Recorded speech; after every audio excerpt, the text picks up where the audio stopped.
गार्गी जैसे कमजोर प्रथम विपत्ति लोक के योद्धा तो मौके पर ही नष्ट हो जाते। सौभाग्य से इन अंधकार दानव वंश के पुतलों द्वारा बनाए गए युद्ध व्यूह ने उन्हें भयानक आफ्टर शॉक्स से बचाया। श्वेत वस्त्रधारी विराट अपनी सांस रोके अपने दिमाग को तना हुआ रखकर विस्फोट के केंद्र को ध्यान से घूर रहा था। इस बार उसने महाविपत्ति वायु विस्फोटक ताबीज में तैयार किए गए 30 से अधिक महाविपत्ति स्फटिकों को निकाल दिया था, जो वास्तव में एक असाधारण निवेश था। इन 30 से अधिक महाविपत्ति वायु विस्फोटक ताबीजों के विस्फोट से उत्पन्न शक्ति निर्विवाद थी। यह स्पष्ट नहीं था कि क्या इस तरह का विस्फोट इस रक्तजीवी को मारने के लिए पर्याप्त होगा। जैसे ही चमकदार रोशनी धीरे धीरे कम हुई, विस्फोट के झटके धीरे धीरे कम हो गए, जिससे विस्फोट के केंद्र में विशाल आकृति का पता चला।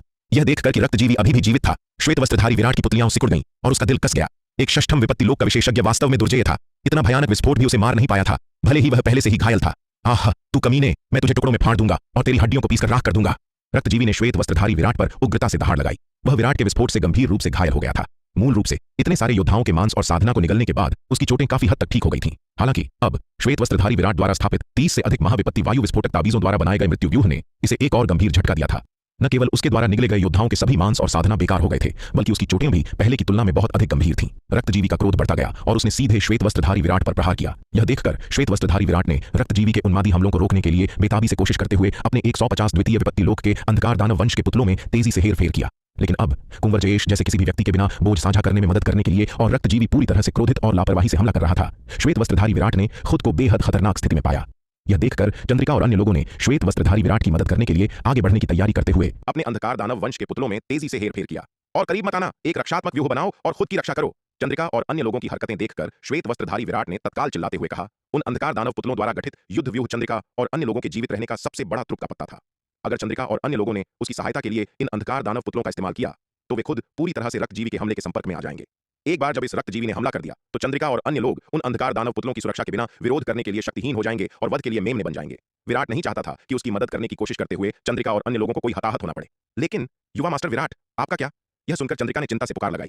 वह समझ गई थी कि श्वेत वस्त्रधारी विराट का क्या मतलब था, लेकिन वह उसे खतरे में देखकर उसकी मदद नहीं कर सकती थी। इसके अलावा अगर श्वेत वस्त्रधारी विराट इस रक्तजीवी के हाथों मर गया तो उनमें से कोई भी जीवित नहीं बचेगा। क्योंकि ऐसा ही था, इसलिए मौत से लड़ना ही बेहतर था। मेरे पास इससे निपटने का अपना तरीका है, आकर चीजों को और खराब मत करो, श्वेत वस्त्रधारी विराट ने चिल्लाकर कहा। उसने चंद्रिका और अन्य लोगों को नजरअंदाज कर दिया और अपनी सारी ऊर्जा रक्तजीवी से निपटने पर केंद्रित कर दी।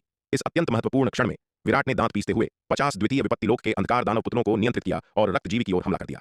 एक विचार के साथ 50 द्वितीय विपत्ति लोक के अंधकार दानव पुतले तुरंत आत्मविनाश कर गए। धमाका! कक्ष में एक और धरती को झकझोर देने वाला धमाका गूंज उठा। यह धमाका पिछले धमाके से भी ज्यादा शक्तिशाली था। रक्तजीवी एक बार फिर एक चकाचौंध सफेद रोशनी में समा गया। इन 50 द्वितीय विपत्ति लोक के अंधकार दानव पुतलों को नष्ट करने के बाद विराट को कोई संकोच नहीं हुआ। अपने हाथ की एक लहर के साथ उसने शेष सभी द्वितीय विपत्ति लोक के अंधकार दानव पुतलों को वापस ले लिया। अब उसके पास कुल 356 द्वितीय विपत्ति लोक के अंधकार दानव वंश के पुतले थे। उसने चंद्रिका और अन्य लोगों को 150 पुतले दिए थे, वह खुद 150 को नियंत्रित कर रहा था और उसके स्थानिक जादुई खजाने में अभी भी 56 पुतले बचे हुए थे। अब द्वितीय विपत्ति लोक के अंधकार दानव वंश के 50 पुतलों को नष्ट करने के बाद श्वेत वस्त्रधारी विराट ने शेष 56 पुतलों को पुनः प्राप्त कर लिया। उसने एक पल के लिए भी आराम करने की हिम्मत किए बिना विस्फोट के केंद्र को ध्यान से घूरा। जैसे ही झटके कम हुए, अंदर विशाल आकृति एक बार फिर से प्रकट हो गई। लगातार 2 धमाकों के बावजूद रक्तजीवी अभी भी जीवित था।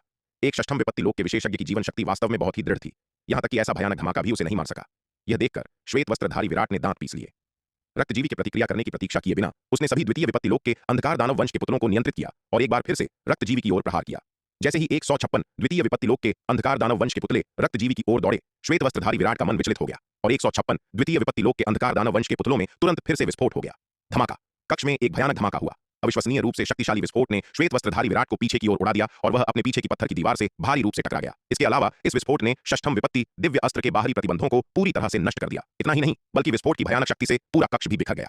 भयानक विस्फोटक बल पूरे कक्ष में गूंज उठा और अंततः पूरी पर्वत चोटी भी इसका सामना नहीं कर सकी और एक कान फाड़ देने वाली गर्जना के साथ फट गई। यह कक्ष मूल रूप से इतनी विशाल जगह बनाने के लिए किसी शक्तिशाली स्थानिक तकनीक का उपयोग करके बनाया गया था, लेकिन अब विस्फोट की अविश्वसनीय रूप से भयानक शक्ति से इस विशाल जगह को भी उड़ाया जा रहा था।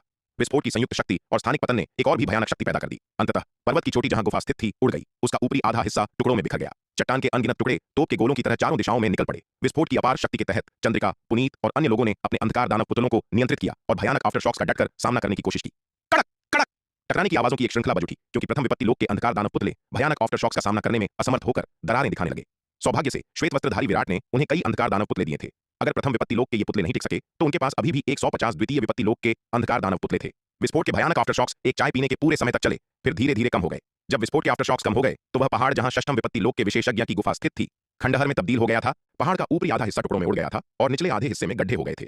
ऐसा केवल इसलिए हुआ क्योंकि पूर्वी नक्षत्र महाद्वीप पर स्वर्ग और पृथ्वी का दबाव अत्यधिक भारी था और यहाँ पहाड़ की जड़ें और जलधाराएं शक्ति सिंधु महाद्वीप की तुलना में कहीं अधिक स्थिर थीं कि यह पहाड़ न केवल धूल में उड़ गया था बल्कि आसपास के अरबों मील के इलाके भी शायद नष्ट हो गए होते। अस्त व्यस्त खंडहरों के बीच जैसे ही मलबा उछला, मलबे से सफेद कपड़ों में एक आकृति बाहर निकली। यह कोई और नहीं बल्कि सफेद कपड़ों में विराट था। विस्फोट के भयानक आफ्टरशॉक्स ने विराट को भी गंभीर रूप से घायल कर दिया था, जो ढह गए पहाड़ के मलबे के नीचे दब गया था। आफ्टरशॉक्स कम होने के बाद वह केवल मलबे के नीचे से बाहर निकलने में कामयाब रहा। श्वेत वस्त्रधारी विराट ने विस्फोट के केंद्र की ओर देखा और पाया कि रक्तजीवी में छेद ही छेद हो गए थे। उसका शरीर क्षत विक्षत था और घावों से छलनी था। उसका बायां पंख और दाहिना पैर उड़ गया था। उसकी छाती और पेट में दर्जनों बड़े बड़े छेद हो गए थे। उसका मांस खूनी गड़बड़ था और लगभग कोई त्वचा बरकरार नहीं बची थी। यह देखकर विराट की अभिव्यक्ति कठोर हो गई। लानत है, इस रक्तजीवी की जीवन शक्ति अविश्वसनीय रूप से मजबूत है। इसे इस विस्फोट से भी नहीं मारा जा सकता। षष्ठम विपत्ति लोक के रक्तजीवी को मारना वास्तव में मुश्किल है। इसके अलावा यह रक्तजीवी पहले से ही गया था।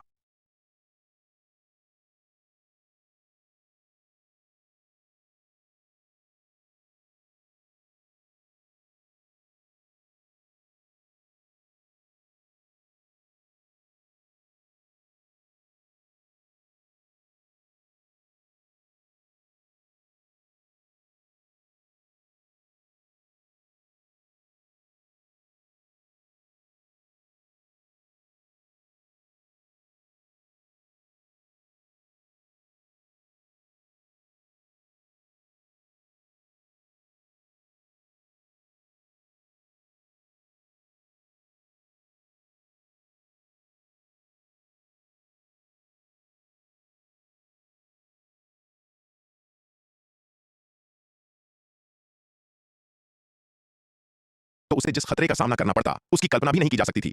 आहा, तू कमीने जानवर, मैं तुझे मार डालूंगा, मैं तुझे जान से मार दूंगा। रक्तजीवी की पुतलियां असीम क्रोध से भरी हुई थीं। उसने विराट को घूरा और गुस्से से आकाश की ओर दहाड़ लगाई। उसने पहले कभी इतनी गंभीर चोटें नहीं खाई थीं, यहां तक कि तब भी नहीं जब शीर्ष मानव विशेषज्ञों द्वारा उसका शिकार किया जा रहा था। लेकिन अब वह प्रथम विपत्ति लोक की एक चींटी द्वारा इतनी बुरी तरह से घायल हो गया था। इस समय वह बहुत क्रोधित था। धमाका! एक गर्जना के साथ रक्तजीवी से एक शक्तिशाली आभा फूट पड़ी। अपनी अत्यंत गंभीर चोटों को नजरअंदाज करते हुए उसने एक गुप्त तकनीक को उजागर कर दिया, जिसने उसकी जीवन क्षमता को जला दिया। श्वेत वस्त्रधारी विराट को मारने के लिए वह सभी परिणामों की अवहेलना कर रहा था। वह क्रोध से पूरी तरह से अंधा हो गया था। यह देखकर श्वेत वस्त्रधारी विराट ने संकोच करने की हिम्मत नहीं की। वास्तव में जैसे ही उसने देखा कि रक्तजीवी अभी भी जीवित है, श्वेत वस्त्रधारी विराट ने पहले ही अपना उड़न मेघ धनुष खींच लिया था, एक बाण चढ़ाया और रक्तजीवी पर निशाना साधा। जैसे ही रक्तजीवी ने अपनी गुप्त तकनीक खोली, श्वेत वस्त्रधारी विराट ने पहले ही शू के साथ बाण चला दिया था। पवनदेव बाण विद्या की गति बहुत तेज थी। इसके अलावा श्वेत वस्त्रधारी विराट के तीरों से बार बार टकराने के बाद यह रक्तजीवी गंभीर रूप से घायल हो गया था। इसकी गुप्त तकनीकों के साथ भी इसकी शक्ति इसके चरम के 1/10,000वें हिस्से से भी कम थी। विराट के अविश्वसनीय रूप से तेज बाण के तहत रक्तजीवी के पास चकमा देने का कोई मौका नहीं था और वह सीधे तौर पर टकरा गया। धमाका! शक्तिशाली बाण रक्तजीवी से जा टकराया, जिसने एक बार फिर उसके विशाल शरीर में एक बड़ा छेद कर दिया। पहला बाण चलाने के बाद विराट रुका नहीं। उसने जल्दी से एक और बाण चढ़ाया और चला दिया। इस बाण ने भी रक्तजीवी को जोर से मारा। कुल मिलाकर विराट ने 5 बाण चलाए, जिनमें से प्रत्येक ने रक्तजीवी के विशाल शरीर पर प्रहार किया। 5 बाणों ने रक्तजीवी के विशाल रूप में 5 बड़े पारदर्शी छेद छोड़ दिए। उन 5 बाणों को दागने के बाद श्वेत वस्त्रधारी विराट पूरी तरह से अपने सच्चे सार से मुक्त हो गया था और उसकी आध्यात्मिक शक्ति लगभग समाप्त हो गई थी। भारी झटके को सहते हुए उसका शरीर भी गंभीर रूप से घायल हो गया था और मकड़ी के जाले जैसी दरारों से ढक गया था। इस समय वह चीनी मिट्टी के बर्तन के एक बिखरे हुए टुकड़े की तरह था, जो किसी भी क्षण टूटने वाला लग रहा था। यह देखकर कि रक्तजीवी उसके सभी 5 बाणों को लेने के बाद भी जीवित था, विराट ने लाचारी की लहर महसूस की। लानत है, यह रक्तजीवी इतना कठोर कैसे हो सकता है? वह पहले ही अपने सभी त्रुक के पत्तों का उपयोग कर चुका था और यह रक्तजीवी अभी भी जीवित था। अभी भी जीवित रक्तजीवी को देखते हुए विराट के पास हार मानने के अलावा कोई विकल्प नहीं था। उसमें अब लड़ते रहने की ताकत नहीं बची थी। इस समय वह अपना संतुलन भी नहीं बना सका और सीधे आसमान से नीचे गिर पड़ा। हा, तू छोटे जानवर, हमला करता रहा। तू अब हमला क्यों नहीं कर रहा है? रक्तजीवी पागलों की तरह हंसा। उसका चेहरा क्रोध से विकृत हो गया। तुम मुझे नहीं मार सकते, अब मेरी बारी है। श्वेत वस्त्रधारी विराट की चालों की श्रृंखला बहुत तेज थी, जिससे उसे प्रतिक्रिया करने का कोई समय नहीं मिला और वह लगातार रक्षात्मक स्थिति में रहा। केवल अब यह देखकर कि विराट अंततः अपने चरम पर था, उसने एक संक्षिप्त राहत प्राप्त की। युवा मास्टर विराट! यह देखकर चंद्रिका और अन्य लोग चिंता से चिल्ला पड़े। जैसे ही चंद्रिका विराट की मदद के लिए दौड़ने वाली थी और रक्तजीवी उसकी ओर दौड़ा, आकाश में एक तेज तलवार की रोशनी चमकी और सीधे रक्तजीवी पर जा लगी। रक्तजीवी, जो विजयी रूप से विराट की ओर दौड़ रहा था, अचानक इतना भयंकर प्रहार प्राप्त करने पर जम गया। अविश्वास में उसका चेहरा विकृत हो गया। अगले ही पल उसका विशाल शरीर अचानक 2 हिस्सों में बट गया। प्रत्येक आधा हिस्सा दोनों ओर गिर गया। इस अविश्वसनीय रूप से लचीले रक्तजीवी का अंततः अंत हो गया। इस दृश्य से चंद्रिका और अन्य लोग स्तब्ध रह गए। यह व्यक्ति कौन था? ऐसी शक्ति! उसने वास्तव में इस षष्ठम विपत्ति वाले रक्तजीवी को एक ही तलवार के प्रहार से मार डाला। जैसे ही चंद्रिका और अन्य लोग संदेह और आश्चर्य से भरे हुए थे, सुनहरे वस्त्र पहने एक आकृति क्षितिज से उड़ती हुई आई। यह एक सुनहरे वस्त्रों वाला युवक था, जिसकी साधना का स्तर केवल द्वितीय विपत्ति का था। पहुंचने के बाद उसने परिवेश का सर्वेक्षण किया, फिर लापरवाही से अपना हाथ हिलाया, रक्तजीवी की लाश को इकट्ठा किया, जिसे 2 भागों में विभाजित किया गया था। फिर उसकी नजर षष्ठम विपत्ति दिव्य अस्त्र, लंबी तलवार और 9 पंचम विपत्ति दिव्य अस्त्रों पर पड़ी। सुनहरे वस्त्रों वाले युवक ने उड़ान भरी और अपना हाथ हिलाते हुए षष्ठम विपत्ति दिव्य अस्त्र, लंबी तलवार और 9 पंचम विपत्ति दिव्य अस्त्रों को इकट्ठा किया। फिर एक चमक के साथ वह गायब हो गया। शुरुआत से अंत तक उसने चंद्रिका और अन्य लोगों की ओर नहीं देखा, यहां तक कि सफेद कपड़ों में सजे विराट की ओर भी नहीं देखा, जो पहले से ही चंद्रिका की बाहों में था। वह हवा के झोंके की तरह आया और हवा के झोंके की तरह चला गया। ऐसा लग रहा था कि उसने कोई नामो निशान नहीं छोड़ा। उनके सामने का दृश्य एक सपने जैसा लगा। काफी देर बाद चंद्रिका, पुनीत, जिग्नेश और अन्य लोग आखिरकार अपने होश में आ गए, जैसे किसी सपने से जाग रहे हों। वरिष्ठ बहन चंद्रिका, क्या हम उसे इस तरह वे सभी जादुई खजाने ले जाने देंगे? जिग्नेश ने चंद्रिका की ओर देखते हुए पूछा। हम और कर भी क्या सकते हैं? चंद्रिका ने उसे घूरते हुए झुंझलाहट से कहा। मैं ठीक हूं, मुझे बस भाई विराट के लिए क्रोध आ रहा है, जिग्नेश ने कहा। भाई विराट ने इस रक्तजीवी को गंभीर रूप से घायल करने में इतना प्रयास किया, केवल इस व्यक्ति को अचानक प्रकट होने और लूट चुराने के लिए। यह वास्तव में अनुचित है। भूल जाओ, जब तक हम सुरक्षित हैं इतना ही काफी है, चलो किसी और चीज के बारे में नहीं सोचते हैं। इस समय श्वेत वस्त्रधारी विराट ने हाथ हिलाते हुए कहा। जिस सुनहरे वस्त्रों वाले युवक ने अभी अभी हमला किया था वह वास्तव में वह स्वयं था, लेकिन यह उसका स्वर्ण ड्रैगन अवतार था। स्वर्ण ड्रैगन अवतार वास्तव में बहुत पहले ही पास आ गया था, लेकिन विराट नहीं चाहता था कि यह तब तक कार्य करे जब तक कि अत्यंत आवश्यक न हो, ताकि उसके और अधिक रहस्य उजागर न हो। लेकिन दुर्भाग्य से उस रक्तजीवी को मारना बहुत मुश्किल था। भले ही उसके निर्मल अवतार ने अपने सभी तृप्त के पत्तों का इस्तेमाल किया था, फिर भी वह रक्तजीवी को नहीं मार सका। कोई अन्य विकल्प न होने पर विराट को अपने स्वर्ण ड्रैगन अवतार को कार्रवाई करने देनी पड़ी। जैसे ही रक्तजीवी निर्मल अवतार पर हमला करने वाला था, स्वर्ण ड्रैगन अवतार ने दिव्य पंख तलवार व्यूह के दूसरे स्तर को खोल दिया और अपनी पूरी ताकत के साथ रक्तजीवी पर वार किया। दिव्य पंख तलवार व्यूह का दूसरा स्तर पहले स्तर से कहीं अधिक शक्तिशाली था। स्वर्ण ड्रैगन अवतार के इस पूर्ण शक्ति वाले प्रहार ने रक्तजीवी को 2 टुकड़ों में चीर दिया। बेशक स्वर्ण ड्रैगन अवतार ऐसा करने में सक्षम था, क्योंकि निर्मल अवतार ने पहले ही कई तकनीकों के साथ रक्तजीवी को गंभीर रूप से घायल कर दिया था, जिससे उसकी बहुत कम ताकत बची थी। अपनी शक्ति के बावजूद स्वर्ण ड्रैगन अवतार रक्तजीवी के लिए तब तक कोई मुकाबला नहीं कर पाता जब तक कि निर्मल अवतार ने इस तरह के नुकसान को पहुंचाने के लिए उन तकनीकों का उपयोग नहीं किया था। रक्तजीवी को मारने के बाद स्वर्ण ड्रैगन अवतार ने रक्तजीवी की लाश, षष्ठम विपत्ति दिव्य अस्त्र और 9 पंचम विपत्ति दिव्य अस्त्र एकत्र किए। फिर चंद्रिका और अन्य लोगों को अलविदा कहे बिना ही चला गया। विराट दूसरों को अवतार लेने का अपना रहस्य उजागर नहीं करना चाहता था, इसलिए वह नहीं चाहता था कि चंद्रिका और अन्य लोगों को संदेह हो कि सुनहरे कपड़ों वाला युवक उससे संबंधित है। जब स्वर्ण ड्रैगन अवतार प्रकट हुआ तो उसने एक छलावरण ताबीज का उपयोग करके अपनी उपस्थिति को पहले ही बदल दिया था, न कि अपने वास्तविक रूप को प्रकट किया। इसलिए चंद्रिका और अन्य लोग कभी भी यह अनुमान नहीं लगा पाएंगे कि पहले वाला अविश्वसनीय रूप से शक्तिशाली सुनहरे वस्त्रों वाला युवक भी विराट ही था। भाई, विराट वास्तव में महान है, हम वास्तव में खुद पर शर्मिंदा हैं। विराट की बातें सुनकर पुनीत आह भरने से खुद को नहीं रोक सका। यदि वह होता तो इस मुकाम तक पहुंचने के लिए इतनी मेहनत करने के बाद केवल अपनी उपलब्धियों को बीच में ही चुराने के लिए, भले ही वह दूसरे पक्ष के खिलाफ शक्तिहीन था, उसे अनिवार्य रूप से कुछ आक्रोश महसूस होता और वह थोड़ी शिकायत करता। लेकिन विराट के व्यवहार को देखते हुए वह षष्ठम विपत्ति दिव्य अस्त्र, लंबी तलवार और 9 पंचम विपत्ति दिव्य अस्त्रों के बारे में पूरी तरह से बेफिक्र लग रहा था। यह लापरवाह और उदार रवैया वास्तव में आम लोगों की पहुंच से परे था। पुनीत के शब्दों को सुनकर श्वेत वस्त्रधारी विराट को शर्म का एहसास हुआ। वह इस मामले से परेशान नहीं था, क्योंकि षष्ठम विपत्ति दिव्य अस्त्र, लंबी तलवार और 9 पंचम विपत्ति दिव्य अस्त्र उसके अपने स्वर्ण ड्रैगन अवतार द्वारा ले लिए गए थे, जो अंततः उसके अपने हाथों में ही आ गए थे। इसमें परवाह करने वाली क्या बात थी? अगर किसी और ने उन्हें छीन लिया होता तो सबसे उदार विराट भी थोड़ा बहुत बड़बड़ाया होता। विराट ने पुनीत की बातों का जवाब नहीं दिया, बल्कि चंद्रिका से कहा, देवी चंद्रिका, अब आप मुझे नीचे उतार सकती हैं। उसे अभी भी चंद्रिका की बाहों में रखा गया था और इतने सारे लोगों के सामने वह अविश्वसनीय रूप से शर्मिंदा महसूस कर रहा था। हालांकि उसका सच्चा सार लगभग पूरी तरह से समाप्त हो गया था। उसकी दिव्य आत्मा की शक्ति लगभग समाप्त हो गई थी और उसकी चोटें अत्यंत गंभीर थीं। वह चंद्रिका के आलिंगन से मुक्त नहीं हो सका। विराट के शब्दों को सुनकर चंद्रिका का चेहरा थोड़ा लाल हो गया। हालांकि उसने श्वेत वस्त्रधारी विराट को लुभाने और रिझाने की पूरी कोशिश की थी, लेकिन वह अभी भी कुंवारी थी और इतने सारे साथी शिष्यों के सामने अपनी त्वचा को छूने वाले एक आदमी को अपनी बाहों में पकड़े हुए वह खुद को थोड़ा शर्मीला महसूस करने से नहीं रोक सकती थी। उसने जल्दी से विराट को नीचे उतारा और अपनी शर्म और शर्मीलेपन को छिपाने के लिए उसने जल्दी से पूछा, युवा मास्टर विराट, क्या आप ठीक हैं? यह कुछ भी गंभीर नहीं है देवी चंद्रिका, चिंता मत करो। श्वेत वस्त्रधारी विराट ने हाथ हिलाते हुए मुस्कुराकर कहा। फिर उसने एक नवजीवन संजीवनी गोली निकाली और उसे निगल लिया। हर किसी को आराम करने और ठीक होने के लिए भी समय निकालना चाहिए। हमें जल्द से जल्द यहां से निकलना होगा। श्वेत वस्त्रधारी विराट ने सभी की ओर देखा और कहा, अभी अभी इतनी भारी हलचल ने कुछ प्राणियों का ध्यान आकर्षित किया होगा। ठीक है। यह सुनकर सभी ने उपचारात्मक गोलियां निकाली और अपने घावों को भरना शुरू कर दिया। यद्यपि वे श्वेत वस्त्रधारी विराट द्वारा दिए गए अंधकार दानव वंश के पुत्रों द्वारा संरक्षित थे, लेकिन अभी जो विस्फोट हुए थे वे बहुत अधिक शक्तिशाली थे और आफ्टर शॉक से अभी भी सभी को काफी चोटें आई हैं। गार्गी सहित 9 प्रथम विपत्ति लोक के योद्धा विशेष रूप से बुरी तरह घायल हो गए थे। सौभाग्य से वे चंद्रिका, पुनीत, गगन और अन्य लोगों द्वारा केंद्र में सुरक्षित थे, इसलिए वे सबसे कम प्रभावित हुए। अन्यथा हो सकता है कि वे न केवल घायल होते बल्कि मर भी सकते थे। कुछ देर आराम करने के बाद श्वेत वस्त्रधारी विराट और चंद्रिका बिना रुके वहां से चले गए। उनके जाने के एक अगरबत्ती जलने जितने समय बाद षष्ठम विपत्ति लोक के विशेषज्ञ की गुफा के खंडहरों के ऊपर एक स्थानिक दरार अचानक खुल गई और उसमें से लाल रंग के कपड़े पहने एक अधेड़ उम्र का व्यक्ति निकला। लाल वस्त्र पहने अधेड़ उम्र के व्यक्ति ने उस विशाल पहाड़ की ओर देखा जो लगभग पूरी तरह से नष्ट हो गया था और उसकी भौहें तन गईं। जाहिर है यहां लड़ाई की तीव्रता उसकी उम्मीदों से कुछ परे थी। खंडहरों को देखने के बाद उसकी नजर अंततः एक निश्चित स्थान पर टिक गई। अपने हाथ की एक लहर के साथ एक स्थानिक अंगूठी खंडहर से उड़ गई और उसके हाथ में आ गई। यह स्थानिक अंगूठी कुंवर जयेश की निशानी थी। हालांकि कुंवर जयेश को रक्तजीवी ने मार डाला था, उसके मांस और साधना को निगल लिया था, लेकिन उसका सामान वहीं रह गया था। अरे अरे, जरा ठहरिए। अगर आप इस कहानी को पूरा बिना कट और दमदार आवाज में सुनना चाहते हैं तो अभी प्ले स्टोर पर जाए, मिनी एफएम ऐप डाउनलोड करें और कहानी की दुनिया में खो जाए, जहां हर एपिसोड में है सस्पेंस, रोमांच और पूरा मजा। अभी डाउनलोड करें और सुनने का मजा कई गुना बढ़ा दें। लाल वस्त्रधारी व्यक्ति का मन विचलित हुआ और उसने स्थानिक अंगूठी से एक जेड ताबीज निकाला। इस जेड ताबीज पर उसकी दिव्य चेतना की छाप का एक हिस्सा था। यह जेड ताबीज एक टोकन था जो उसने कुंवर जयेश को दिया था, जिससे वह कुंवर जयेश के स्थान का पता लगा सकता था।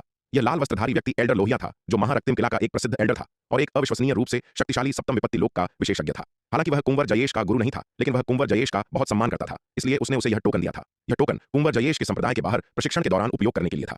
यदि वह खतरे का सामना करता तो वह मदद के लिए उसे बुला सकता था और वह इस जेड ताबीज का उपयोग करके कुंवर जयेश को तुरंत ढूंढ सकता था।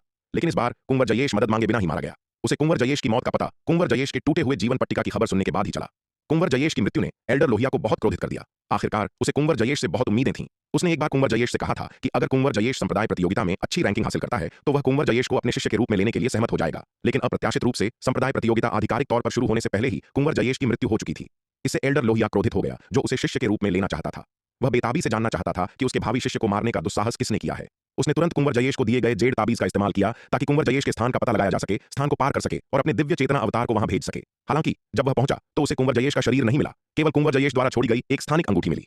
कुंवर जयेश आखिर किससे लड़ रहा था? उसने इतनी भारी हलचल पैदा की। एल्डर लोहिया ने अपने हाथ में पकड़े जेड ताबीज को देखा, फिर नीचे नष्ट हुए पहाड़ की ओर देखा और सोच में पड़ गया। अचानक उसकी नजर खंडहर में एक निश्चित स्थान पर पड़ी जहां उसे एक हल्की जीवन शक्ति का एहसास हुआ। एल्डर लोहिया की आंखें सिकुड़ गईं और अपने हाथ की एक लहर से उसने मलबे और मिट्टी को उड़ा दिया, जिससे नीचे दो शरीर दिखाई दिए। एल्डर लोहिया ने खंडहरों से दोनों शवों को निकाला। उनके कपड़ों को देखते हुए एक सप्त स्वर मंडप का शिष्य लगता है और दूसरा जल तत्व संप्रदाय का शिष्य है। सप्त स्वर मंडप और जल तत्व संप्रदाय के शिष्य कुंवर जयेश के साथ कैसे शामिल हो सकते हैं? एल्डर लोहिया ने दोनों शवों की जांच की। उसकी भौहें और भी तन गईं। खंडहर में उसे जो दो शव मिले वे सप्त स्वर मंडप की शीतला और जल तत्व संप्रदाय के मारुत के थे। इस षष्ठम विपत्ति लोक के विशेषज्ञ की गुफा के खंडहरों में आए योद्धाओं में से श्वेत वस्त्रधारी विराट और श्वेत हिम संप्रदाय के योद्धाओं के एक समूह के अलावा केवल ये दो ही जीवित बचे थे। बाकी सभी उस रक्तजीवी के हाथों मारे गए थे। शीतला और मारुत यद्यपि अभी भी जीवित थे, लेकिन गंभीर चोटों के कारण बेहोश थे।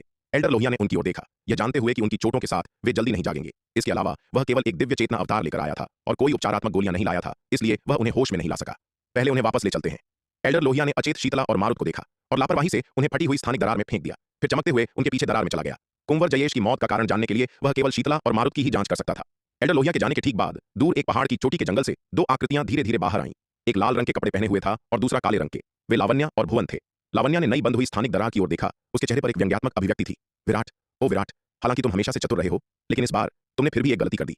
श्वेत वस्त्रधारी विराट और चंद्रिका ने जाने की जल्दी में यह जांचने की जहमत नहीं उठाई थी कि क्या कोई और भी जीवित है। यह चूक उसके लिए एक बहुत बड़ा छिपा हुआ खतरा पैदा कर देगी। लावण्या खंडहरों की ओर चमकी। पहुंचने पर उसने अपना हाथ लहराया और शक्तिशाली सच्चा सार एक विशाल हाथ में बदल गया, जिसने मलबे को साफ करना शुरू कर दिया। मालिक, आप क्या ढूंढ रही हैं? भुवन ने लावण्या के करीब आकर जिज्ञासा से पूछा। इस अनुभव के बाद उसके प्रति उसका सम्मान और प्रशंसा और भी मजबूत हो गई थी। उस खतरनाक स्थिति में लावण्या वास्तव में उसके साथ बिना किसी खरोंच के भागने में कामयाब रही थी। यह वास्तव में उल्लेखनीय था। जब श्वेत वस्त्रधारी विराट और रक्तजीवी के बीच की लड़ाई चरम पर थी, तब लावण्या उसे तेजी से और चुपचाप कक्ष से दूर ले गई थी। उस समय रक्तजीवी और श्वेत वस्त्रधारी विराट एक दूसरे से इतनी भयंकर रूप से भिड़े हुए थे कि उनके पास लावण्या और भुवन जैसी चींटियों के लिए समय नहीं था। उनके चुपचाप चले जाने पर किसी ने ध्यान नहीं दिया। लगभग हर कोई उनके अस्तित्व को भूल गया था। केवल अब जब सभी लोग चले गए, लावण्या छाया से बाहर निकली। वो मत पूछो जो तुम्हें नहीं पूछना चाहिए। यदि तुम अधिक समय तक जीवित रहना चाहते हो तो बेहतर होगा कि तुम ज्यादा कुछ न जानो। भुवन की बातें सुनकर लावण्या ने उदासीनता से कहा। भुवन तुरंत डर गया और उसने एक भी शब्द बोलने की हिम्मत नहीं की। वह लावण्या के स्वभाव को अच्छी तरह से जानता था। अगर वह वास्तव में उसे क्रोधित कर देता तो उसे मारना एक चींटी को कुचलने से अलग नहीं होता। भुवन आज्ञाकारी रूप से एक तरफ खड़ा हो गया, न तो और प्रश्न पूछने की हिम्मत की और न ही लावण्या के मामलों में हस्तक्षेप करने की। थोड़ी देर तक खंडहरों में खोजने के बाद लावण्या को अंततः नीचे एक लाल रंग का गोला मिला। यह देखकर लावण्या की आंखों में बेहद उत्साहपूर्ण भाव आ गया। उसने तुरंत अपना हाथ बढ़ाया और लाल रंग के गोले को पकड़ लिया। उसी क्षण अचानक लाल रंग के गोले से एक दिव्य आत्मा निकली और अत्यंत सदमे और क्रोध के साथ लावण्या पर चिल्लाई, तुम्हारी इतनी हिम्मत, मुझे तुरंत छोड़ दो, वरना मैं सुनिश्चित करूंगा कि तुम एक भयानक मौत मरो। इस दिव्य आत्मा की स्थिति को देखते हुए यह कोई और नहीं बल्कि षष्ठम विपत्ति लोक का रक्तजीवी सदस्य था। हालांकि यह दिव्य आत्मा अत्यंत कमजोर थी, जिसमें एक षष्ठम विपत्ति लोक के विशेषज्ञ की दिव्य आत्मा की शक्ति का अभाव था। है, भले ही तुम अविश्वसनीय रूप से शक्तिशाली थे, तुम्हारे पास अब केवल यह एक प्राण बिंदु और एक खंडित आत्मा बची है। तुम अभी भी मुझे धमकी देने की हिम्मत करते हो? क्या तुम अपनी वर्तमान दुर्दशा को नहीं समझते? तुम काफी चतुर हो, जिन्होंने पहले ही यह तैयारी कर ली थी। इस तरह भले ही तुम्हारा असली शरीर मार दिया जाए, फिर भी तुम्हारे पास पुनर्जीवित होने का एक मौका होगा। लेकिन दुर्भाग्य से तुम्हारा सामना मुझसे हो गया। लावण्या ने शांति से कहा। तुम ये सब कैसे जानती हो? तुम आखिर हो कौन? लावण्या के शब्दों को सुनकर दिव्य आत्मा सदमे और क्रोध में चिल्लाई। लावण्या ने जो कहा वह उनके रक्तजीवी वंश के एक जबरदस्त रहस्य से जुड़ा था। उनकी असली घातक कमजोरी उनके प्राण बिंदु में थी। जब तक प्राण बिंदु बरकरार रहता है, भले ही मुख्य शरीर को मार दिया जाए, इसे सच्ची मृत्यु नहीं माना जाता है। हालांकि अधिकांश रक्तजीवी अपने प्राण बिंदु को अपने शरीर के अंदर ही रखते हैं और उसे बाहर नहीं निकलने देते। प्राण बिंदु एक रक्तजीवी के सबसे महत्वपूर्ण और कमजोर हिस्से के रूप में सबसे कमजोर बिंदु है। यदि प्राण बिंदु किसी दूसरे के हाथ में पड़ जाता है तो यह उस दूसरे को अपना जीवन सौंपने के बराबर है। किसी का भी जीवन और मरण पूरी तरह से दूसरे की दया पर निर्भर होगा। अपने शरीर के अंदर प्राण बिंदु को रखना निस्संदेह सबसे सुरक्षित विकल्प है, क्योंकि जो कोई भी इसे नष्ट करना चाहता है उसे पहले रक्तजीवी को मारना होगा। हालांकि एक और स्थिति होती है जहां रक्तजीवी अपना प्राण बिंदु अपने शरीर के बाहर रखते हैं। वह तब होता है जब एक रक्तजीवी जानता है कि वह बहुत खतरनाक स्थिति का सामना कर रहा है, तो वह दांव लगाएगा और अपने शरीर के बाहर प्राण बिंदु रखकर जीवित रहने का मौका हासिल करने का प्रयास करेगा। इस तरह भले ही मुख्य शरीर मार दिया जाए, जब तक प्राण बिंदु बचा रहता है, इसके माध्यम से पुनर्जीवित होने की संभावना अभी भी बनी रहती है। लेकिन यह मामला रक्तजीवियों के सबसे महत्वपूर्ण रहस्यों में से एक है और रक्तजीवी बाहरी लोगों को कभी नहीं बताएंगे। स्वयं रक्तजीवियों के अलावा लगभग कोई भी बाहरी व्यक्ति इस रहस्य को नहीं जानता है। इसलिए जब लावण्या ने यह कहा तो रक्तजीवी अविश्वसनीय रूप से स्तब्ध रह गया। वह समझ नहीं पा रहा था कि लावण्या, एक मानव महिला, रक्तजीवी वंश का इतना महत्वपूर्ण रहस्य कैसे जान सकती है। मैं कैसे जानती हूँ, यह तुम्हारी चिंता का विषय नहीं है। तुम्हें बस इतना जानने की जरूरत है कि तुम्हारा जीवन अब मेरे हाथों में है। लावण्या ने एक आकर्षक मुस्कान के साथ कहा। उसकी मुस्कान 100 खिले हुए फूलों की तरह थी, जो अविश्वसनीय रूप से आकर्षक थी। किसी भी पुरुष को उसके आकर्षण का विरोध करना शायद कठिन लगे। हालांकि एक तरफ खड़े भुवन को लावण्या की आकर्षक मुस्कान देखकर कोई आकर्षण महसूस नहीं हुआ। इसके बजाय उसे अपनी रीढ़ में ठंडक महसूस हुई। वह जानता था कि एक महिला की मुस्कान जितनी अधिक आकर्षक और लुभावनी होती है, वह उतनी ही मजबूत हत्या के इरादे को अक्सर छुपाती है। अगर उसका रवैया बर्फीला होता तो बेहतर होता, जो साबित करता कि उसने अभी तक कोई हत्या का इरादा नहीं पाला था। तुम्हारा मतलब है कि तुम मुझे जाने दे सकती हो? लावण्या के शब्दों को सुनकर ऐसा लगा कि रक्तजीवी अघोषित अर्थ समझ गया और उसने जल्दी से पूछा। यह इस बात पर निर्भर करता है कि तुम आज्ञा मानते हो या नहीं। लावण्या ने अविश्वसनीय रूप से आकर्षक मुस्कान के साथ कहा। यदि तुम आज्ञा मानते हो तो मेरे लिए तुम्हारी जान बख्शना असंभव नहीं है। वह इस रक्तजीवी के प्राण बिंदु को खोजने के लिए यहाँ आई थी, उसे मारने के लिए नहीं। यह रक्तजीवी मारे जाने की तुलना में जीवित रूप में कहीं अधिक उपयोगी है। केवल अगर यह जीवित रहता है तो वह पूर्वी नक्षत्र महाद्वीप में छिपे हुए रक्तजीवियों को खोजने के लिए इसका उपयोग कर सकती है। शक्ति सिंधु महाद्वीप में रक्तजीवियों से प्राप्त रक्तजीवी विरासत को अधिक से अधिक तृतीय विपत्ति लोक तक ही विकसित किया जा सकता था। दूसरे शब्दों में, वह अपनी रक्तजीवी साधना तकनीक के लगभग अंत तक पहुंच चुकी थी। यदि उसे रक्तजीवियों से उच्च विरासत नहीं मिलती तो वह अपनी रक्तजीवी तकनीकों की साधना जारी नहीं रख पाती। तेजस पर्वत की यह यात्रा निस्संदेह उसके लिए एक जबरदस्त अवसर था। इस षष्ठम विपत्ति लोक के रक्तजीवी के प्राण बिंदु के साथ उसे इससे रक्तजीवी साधना तकनीकों का उच्च स्तर प्राप्त करने का एक तरीका मिल जाएगा। रक्तजीवी के प्राण बिंदु को इकट्ठा करने के बाद लावण्या ने कुछ देर तक खंडहरों में खोजबीन की और रक्तजीवी द्वारा मारे गए अन्य योद्धाओं द्वारा छोड़े गए खजाने ढूंढे। इन सभी खजानों को इकट्ठा करने के बाद लावण्या भुवन के साथ चली गई। तेजस पर्वत की यह यात्रा उसके लिए अविश्वसनीय रूप से फलदायी रही। उसे सबसे कम नुकसान उठाना पड़ा और सबसे ज्यादा फायदा हुआ। इस अनुभव ने न केवल उसे षष्ठम विपत्ति लोक के रक्तजीवी का प्राण बिंदु दिया, जिससे षष्ठम विपत्ति लोक के रक्तजीवी का जीवन उसके हाथों में आ गया, बल्कि उसे बड़ी मात्रा में खजाना भी मिला। इस अनुभव के बाद उसने रक्तजीवी की बाद की साधना तकनीकें और तृतीय विपत्ति लोक तक पहुंचने के लिए संसाधन प्राप्त कर लिए थे। इतने खजानों के साथ तृतीय विपत्ति लोक में प्रवेश करना उसके लिए पर्याप्त से अधिक था। इसके बाद जल तत्व संप्रदाय में लौटने के बाद वह योजना बनाना शुरू करेगी कि जल तत्व संप्रदाय को अपने नियंत्रण में कैसे लाया जाए। एक बार जब वह तृतीय विपत्ति लोक में प्रवेश कर लेगी तो पूरे जल तत्व संप्रदाय में कोई उसका मुकाबला नहीं कर पाएगा। तेजस पर्वत पर हालिया हार के अलावा जल तत्व संप्रदाय के गुरु के लगभग सभी व्यक्तिगत शिष्य मारे गए थे। यहां तक कि मारुत, जो अभी भी जीवित था, उसे लाल वस्त्रधारी रहस्यमय व्यक्ति अपने साथ ले गया था और उसके भाग्य का किसी को पता नहीं था। इसलिए भुवन अब जल तत्व संप्रदाय के गुरु के सभी व्यक्तिगत शिष्यों में सबसे उत्कृष्ट बन गया है। भुवन की पहचान का उपयोग करके जल तत्व संप्रदाय को नियंत्रित करने में ज्यादा प्रयास नहीं लगेगा। यही कारण था कि भुवन इतना उपयोगी था कि लावण्या ने उसकी जान बचाने के लिए कोई कसर नहीं छोड़ी। हालांकि लावण्या को लगा कि उसने सब कुछ पूरी तरह से सोच विचार कर किया था, लेकिन उसे नहीं पता था कि उसके कार्यों पर पूरी तरह से नजर रखी जा रही थी। लावण्या के भुवन के साथ जाने के ठीक बाद एक पहाड़ की चोटी के जंगल से एक सुनहरे कपड़ों वाला युवक बाहर आया। यह सुनहरे कपड़ों वाला युवक कोई और नहीं बल्कि विराट का स्वर्ण ड्रैगन अवतार था। विराट के स्वर्ण ड्रैगन अवतार द्वारा षष्ठम विपत्ति लोक के रक्तजीवी सदस्य को एक ही तलवार के प्रहार से मारने के बाद ऐसा लगा कि वह चला गया है, लेकिन वास्तव में वह ज्यादा दूर नहीं गया था। उसने वापस चुपके से आने से पहले अपनी उपस्थिति को छिपाने के लिए एक अदृश्य तकनीक और एक छलावरण ताबीज का उपयोग किया था। दूसरे लोग लावण्या को भूल सकते थे, लेकिन विराट उसे कैसे भूल सकता था। उनका स्वर्ण ड्रैगन अवतार यह देखने के लिए वापस लौटा था कि लावण्या के वास्तविक इरादे क्या थे। लावण्या उनके पीछे गुफा में गई थी, लेकिन उसने एक बार भी गुफा के खजानों को नहीं छुआ था। इस बात ने विराट को बहुत हैरान कर दिया था। अगर लावण्या को खजाने नहीं चाहिए थे तो वह उनके पीछे क्यों आई और इतना बड़ा जोखिम क्यों उठाया। लावण्या ऐसी नहीं थी जो बेकार के काम करे। अगर उसे खजानों में कोई दिलचस्पी नहीं थी तो वह गुफा में जाने का जोखिम नहीं उठाती। तथ्य यह है कि प्रवेश करने के बाद उसने कभी भी खजाने को नहीं छुआ, जो केवल एक स्पष्टीकरण का सुझाव देता था। लावण्या के छिपे हुए इरादे थे, इसलिए जाने के बाद विराट का स्वर्ण ड्रैगन अवतार छुपकर वापस लौट आया, यह देखने के लिए कि लावण्या क्या कर रही है। उसे यकीन था कि लावण्या अभी भी आसपास छिपी हुई है और वह गई नहीं है, और जैसा कि उसने उम्मीद की थी, लावण्या वास्तव में अंत में दिखाई दी।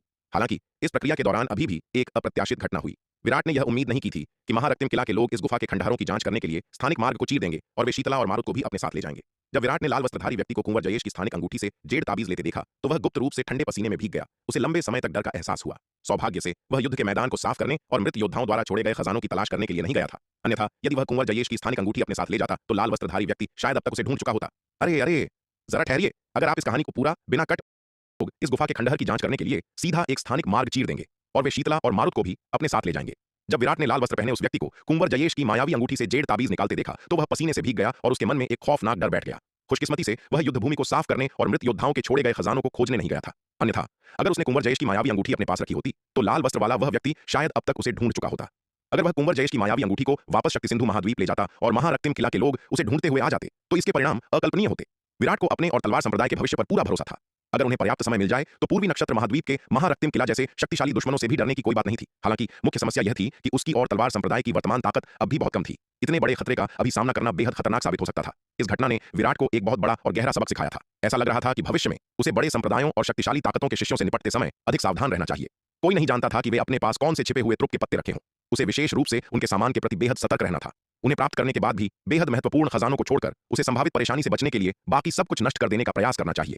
जहां तक लावण्या की बात थी, जैसा कि उसने अनुमान लगाया था, उसके मन में वास्तव में कोई छिपी हुई मंशा थी। ऐसा प्रतीत होता था कि इस यात्रा में उसका मुख्य उद्देश्य उस रक्तिम गोले को प्राप्त करना था। निश्चित रूप से उस गोले में कोई बहुत बड़ा रहस्य छिपा था जो लावण्या के लिए अत्यंत महत्वपूर्ण था, अन्यथा वह इसे हासिल करने के लिए इतनी दूर तक नहीं जाती। हालांकि भले ही विराट जानता था कि रक्तिम गोला लावण्या के लिए महत्वपूर्ण है और यह संभवतः उसे अपार लाभ पहुंचाएगा तथा उसकी शक्ति को तेजी से बढ़ाएगा, फिर भी वह उसे इसे लेकर जाते हुए केवल असहाय होकर देख सकता था। आखिरकार लावण्या के साथ किए गए रक्त संधि से बंधे होने के कारण वह उस पर तब तक हमला नहीं कर सकता था जब तक कि वह संधि के विनाशकारी परिणामों का जोखिम न उठाए। लावण्या को खत्म करने के लिए इतना बड़ा जोखिम उठाना उचित नहीं था। यद्यपि लावण्या नीच थी, लेकिन उसके और तलवार संप्रदाय के सामने अंधकार दानव वंश और रक्तजीवी वंश जैसे कहीं अधिक बड़े खतरे थे जो लावण्या की तुलना में बहुत बड़ा जोखिम पैदा करते थे। उसके लक्ष्य और महत्वाकांक्षाएं लावण्या से व्यक्तिगत बदला लेने के बारे में नहीं थीं, बल्कि अपनी खुद की ताकत बढ़ाने, तलवार संप्रदाय का विकास करने, अपनी मातृभूमि शक्ति सिंधु महाद्वीप की रक्षा करने और विदेशी आक्रमण को रोकने के बारे में थीं। एक और बड़ा लक्ष्य यह था कि अगर वह अंधकार दानव वंश और रक्तजीवी वंश जैसी दुष्ट प्रजातियों का सफाया कर सके और लोगों के दुखों को कम कर सके तो यह और भी बेहतर होगा। लावण्या के जाने के बाद विराट का स्वर्ण ड्रैगन अवतार भी वहां से निकल गया और अपने निर्मल अवतार के श्वेत हिम संप्रदाय के समूह के साथ जा मिला ताकि वह छुपकर उनकी रक्षा कर सके। उसका निर्मल अवतार गंभीर रूप से घायल था और उसमें युद्ध करने की शक्ति नाम मात्र की बची थी। वह किसी शक्तिशाली दुश्मन का सामना नहीं कर सकता था, इसलिए उसके स्वर्ण ड्रैगन अवतार को गुप्त रूप से उसके निर्मल अवतार और चंद्रिका तथा श्वेत हिम संप्रदाय के अन्य योद्धाओं की रक्षा करनी थी। श्वेत वस्त्रधारी विराट और चंद्रिका श्वेत हिम संप्रदाय के अन्य योद्धाओं के साथ तेजस पर्वत के जंगलों से तेजी से उड़े। उनकी वापसी की गति पहले की तुलना में बहुत तेज थी। आखिरकार जब वे आए थे तो रास्ते की हर चीज उनके लिए अज्ञात थी, इसलिए उन्हें सतर्क रहना पड़ा और पहले से गहन जांच करनी पड़ी थी। लेकिन वापसी की यात्रा में उन्हें स्थिति की बेहतर समझ थी और उनकी चिंताएं स्वाभाविक रूप से कम हो गई थीं। सबसे महत्वपूर्ण बात यह थी कि चंद्रिका, पुनीत और अन्य लोगों के पास अंधकार दानव वंश के द्वितीय विपत्ति लोक के 150 पुतले थे, जिससे उनकी ताकत काफी बढ़ गई थी। अपने पास द्वितीय विपत्ति लोक के इतने सारे पुतले होने से उनका आत्मविश्वास काफी बढ़ गया था। रक्तजीवी के खिलाफ लड़ाई में श्वेत वस्त्रधारी विराट के लगभग सभी अंधकार दानव वंश के पुतले पूरी तरह से इस्तेमाल हो चुके थे। बस ये 150 पुतले बचे थे जो चंद्रिका और श्वेत हिम संप्रदाय के अन्य योद्धाओं को दिए गए थे। तेजस पर्वत पर हुए इस अनुभव ने सभी पर गहरी छाप छोड़ी। उन्होंने कभी नहीं सोचा था कि यह प्रशिक्षण इतना खतरनाक होगा। बेशक उनका लाभ भी बहुत बड़ा था। षष्ठम विपत्ति लोक के एक विशेषज्ञ की गुफा के खंडहरों में भले ही समूह द्वारा खोजे गए खजाने का अधिकांश हिस्सा श्वेत वस्त्रधारी विराट के पास गया, लेकिन अगर बाकी सभी ने एक छोटा हिस्सा भी लिया था तो भी लाभ बहुत अधिक था। सबसे संतोषजनक बात यह थी कि यद्यपि उनका प्रशिक्षण अविश्वसनीय रूप से खतरनाक था, फिर भी वे सौभाग्य से बिना किसी गंभीर चोट या जीवन की हानि के बच गए थे। यह मुख्य रूप से श्वेत वस्त्रधारी विराट के कारण हुआ था। उसके बिना उनकी पूरी श्वेत हिम संप्रदाय की टीम संभवतः नष्ट हो गई होती और एक भी व्यक्ति जीवित नहीं बचता। महालौह संप्रदाय, जल तत्व संप्रदाय, अग्नि तत्व संप्रदाय, सूर्य प्रकाश संप्रदाय और सप्त स्वर मंडप की टीमों की तरह वे सभी उस गुफा में नष्ट हो गए, उस रक्तजीवी के हाथों मारे गए। अरे वैसे क्या किसी ने लावण्या पर ध्यान दिया? उसे क्या हुआ? यात्रा करते समय चंद्रिका को अचानक कुछ याद आया और उसने सभी की ओर देखते हुए पूछा, लावण्या? सभी अवाक रह गए। वह जा चुकी होगी, है ना? पुनीत ने कुछ पल सोचा, फिर अनिश्चितता से कहा, शायद वह उस गुफा में मर गई। आखिरकार उसकी साधना केवल द्वितीय विपत्ति लोक की थी। इतनी खतरनाक स्थिति में और बिल्कुल अकेले होने के कारण उसके लिए रक्तजीवियों के नरसंहार से बचना मुश्किल रहा होगा। सारिका ने कहा, उसे मरना नहीं चाहिए। मुझे लगता है कि जैसा कि पुनीत भाई ने कहा, जब हम ध्यान नहीं दे रहे थे तब शायद वह चुपचाप निकल गई। गगन ने सिर हिलाते हुए कहा, वह औरत बहुत रहस्यमयी है और उसके तरीके बहुत शक्तिशाली हैं। उसे इतनी आसानी से नहीं मरना चाहिए था। सभी ने इस मामले पर चर्चा की, लेकिन कोई भी किसी निश्चित निष्कर्ष पर नहीं पहुंच सका। जाहिर है उन्होंने ध्यान नहीं दिया था कि अंत में लावण्या के साथ क्या हुआ। विराट, तुम्हें क्या लगता है अंत में लावण्या का क्या हुआ? अंततः किसी निष्कर्ष पर पहुंचने में असमर्थ होने पर चंद्रिका ने श्वेत वस्त्रधारी विराट की ओर देखा, जो अब तक चुप था, और उससे पूछा, तुम लोग इस बात की इतनी परवाह क्यों कर रहे हो कि उसके साथ क्या हुआ? वैसे भी वह अब जो कुछ भी है उसका तुम लोगों से कोई लेना देना नहीं है। श्वेत वस्त्रधारी विराट ने हल्की मुस्कान के साथ कहा, लेकिन तुम्हें यह याद रखना होगा कि अगर तुम कभी दोबारा उससे टकराओ तो बिना हिचकिचाए तुरंत भाग जाना। कभी भी सीधे उसका सामना मत करना। वह बेहद शक्तिशाली है और तुम लोग उसके सामने कुछ भी नहीं हो। अगर तुम तेज भागे तो शायद अपनी जान बचाने का मौका मिल जाए, लेकिन अगर धीरे भागे तो कुछ भी कहना मुश्किल है। विराट, क्या वह सच में इतनी ताकतवर है? विराट के शब्द सुनकर चंद्रिका और बाकी सभी ने हैरानी से पूछा। उसने विराट को पहले कभी किसी की इतनी तारीफ करते नहीं सुना था। यहां तक कि महारक्तिम किला के कुंवर जयेश जैसे शक्तिशाली व्यक्ति का सामना करते हुए भी श्वेत वस्त्रधारी विराट शांत रहा था और उसने कोई डर नहीं दिखाया था। लेकिन विराट की अब की बातों से यह साफ था कि वह लावण्या को कुंवर जयेश से भी कहीं अधिक दुर्जय प्रतिद्वंद्वी मानता था। हाँ, वह बहुत ताकतवर है, एक बेहद मुश्किल प्रतिद्वंद्वी। श्वेत वस्त्रधारी विराट ने सिर हिलाया। विराट, वह किस तरह की इंसान है? क्या तुम उसके बारे में हमें और बता सकते हो? चंद्रिका ने बहुत उत्सुकता से पूछा। वह यह जानने के लिए बहुत बेताब थी कि विराट जिस इंसान की इतनी तारीफ कर रहा है वह आखिर है कैसी, और विराट और लावण्या के बीच कैसी कहानी थी। इन सभी सवालों ने चंद्रिका की उत्सुकता को बहुत बढ़ा दिया था। तुम इतना क्यों जानना चाहती हो? श्वेत वस्त्रधारी विराट ने उसकी ओर एक नजर डाली और कहा, खैर, बस मेरी एक बात याद रखना, अगर तुम कभी दोबारा उससे मिलो तो बिना हिचकिचाए बस भाग जाना।